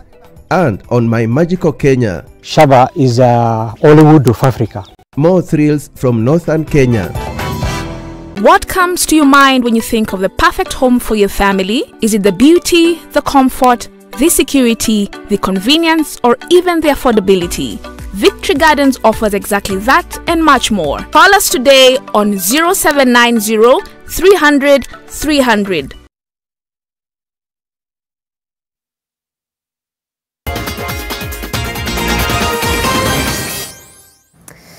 Some sporting action now, and football is the beautiful game, and beauty, they say, can be found anywhere. Well, Global Hope FC is one club that exemplifies this. It is comprised of street boys, some of who have served prison sentences at an early age. The team is trained by Harambee Stars under-20 assistant coach Hamisi Mohamed, and our reporter Yoshua Makori spoke to some members of the team, and here is their story. Ile already mimi kuja kuwa coach wanaona ni kitu inawezekana kwa maisha, kwa sababu kitu ya maana kwa vijana ni kuwapatia hope. Kuwapatia hope ndio kitu ya maana, that wametoka kwa street ambao walikuwa wanaitwa machokora, so sasa tunaita ex street boys. They are no longer street boys, kwa sababu saizi Njoroge amechukua, amewatafutia wengine wanasoma, wanakula, wanapata pali ya kulala, wanapata wengine kuna kanisa, wengine wanaenda msikitini. So hizo ni vitu kwanza zilinimotivate sana kulingana na ile mazingira pia wanakaa. Mimi nilikuwa kijana wa mitaa na niliishi katika street kuanzia kule Eldoret na Nairobi jumla miaka 7, na niliweza kutumia madawa ya ulevi, nikawa mwizi, nikapigwa, nikawa kwa uchafu, nikakula takataka, na baadaye nikakuwa rescued na kwenda kule Muli Children's Family ambaye napeana heshima zangu sana. Nilipotoka kule sikutoka na chochote kama pesa ama mali, lakini nilitoka na hekima ya kujua kwamba naweza badilisha community. And most likely hii team ikichukuliwa kwa uzuri, it will be like Mathare United. It will be like any other team in the country. Yeah, no pressure Budalari, no pressure my friend. There to 9 nikashikwa nikaenda Kabete remand. So Kabete nikaserve for 2 years. Kwa bahati nzuri hivi mamangu sijui alijua je niko huko hivyo akaongea nao tu nikatoka jela. Yani mimi nilikuwa tu kama nenda kuiba yani.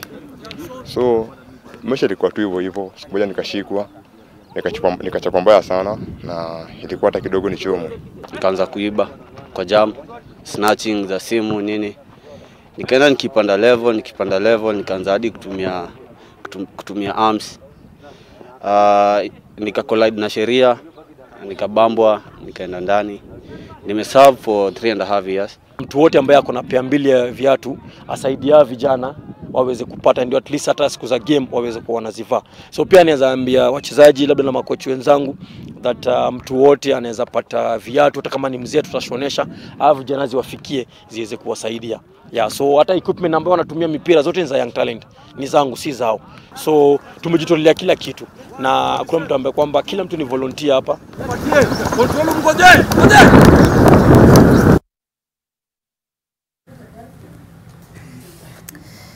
Alright, and on that note, this is where we wrap up our bulletin this hour. Many thanks for watching. Our sign language interpreter this evening was Flora Atieno. My name is Zainab Ismail. Till tomorrow, stay with us because the trend is continuing in just a moment. Have yourself a lovely night.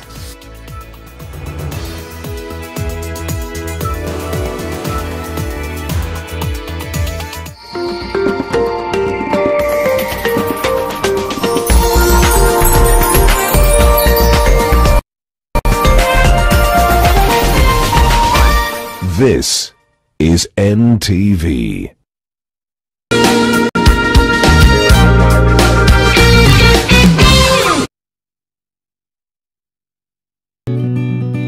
I help women find independence by training them in fish farming. It's tough on my back, joints, and can cause headaches. Panadol Extra relieves multiple types of pain. If symptoms persist, seek medical advice. It's great here in paradise. Not too much going on though. What have we here? An Eve. Hello there, little bird of paradise. A real gentleman wouldn't whistle at naked ladies. Who are you anyway? Adam's the name. Might I seduce you with a Red Bull? Red Bull? Aren't you supposed to use a serpent for that? Not necessarily. Red Bull is the energy drink that gives you wings. Okay, I'm easily tempted, but surely we can't fly out of paradise. Come on, I'll show you paradise. Ooh. Parenting is all about learning when to be tough and when to be gentle. Tough, gentle. But when it comes to fever, you need to be both. Panadol Baby and Infant starts to work on fever in 15 minutes and is gentle on the tummy. Tough call. Panadol Baby and Infant. Tough on fever, gentle on your child. I am a poor girl too, pa-rum-pa-bum-bum. I have no gift to bring, pa-rum-pa-bum-bum. That's fit to give our king, pa-rum-pa-bum-bum, pa-rum-pa-bum-bum, pa-rum-pa-bum-bum, pa-rum-pa-bum-bum, pa-rum-pa-bum-bum. Truly a Kenyan Christmas experience in association with Tusker. Kuchukua selfie ni kuchukua control ya future yako. Buy an Oraquick or Insti HIV test kit from your local pharmacy or through My Dawa. Hurry and get yours today at 150 Kenya shillings for a limited period of time. To talk to someone on how to use the test kits or interpret the test results and what to do next, call 1190. Amua kujua. Chukua selfie. El cielo, lo haría sin pensarlo dos veces.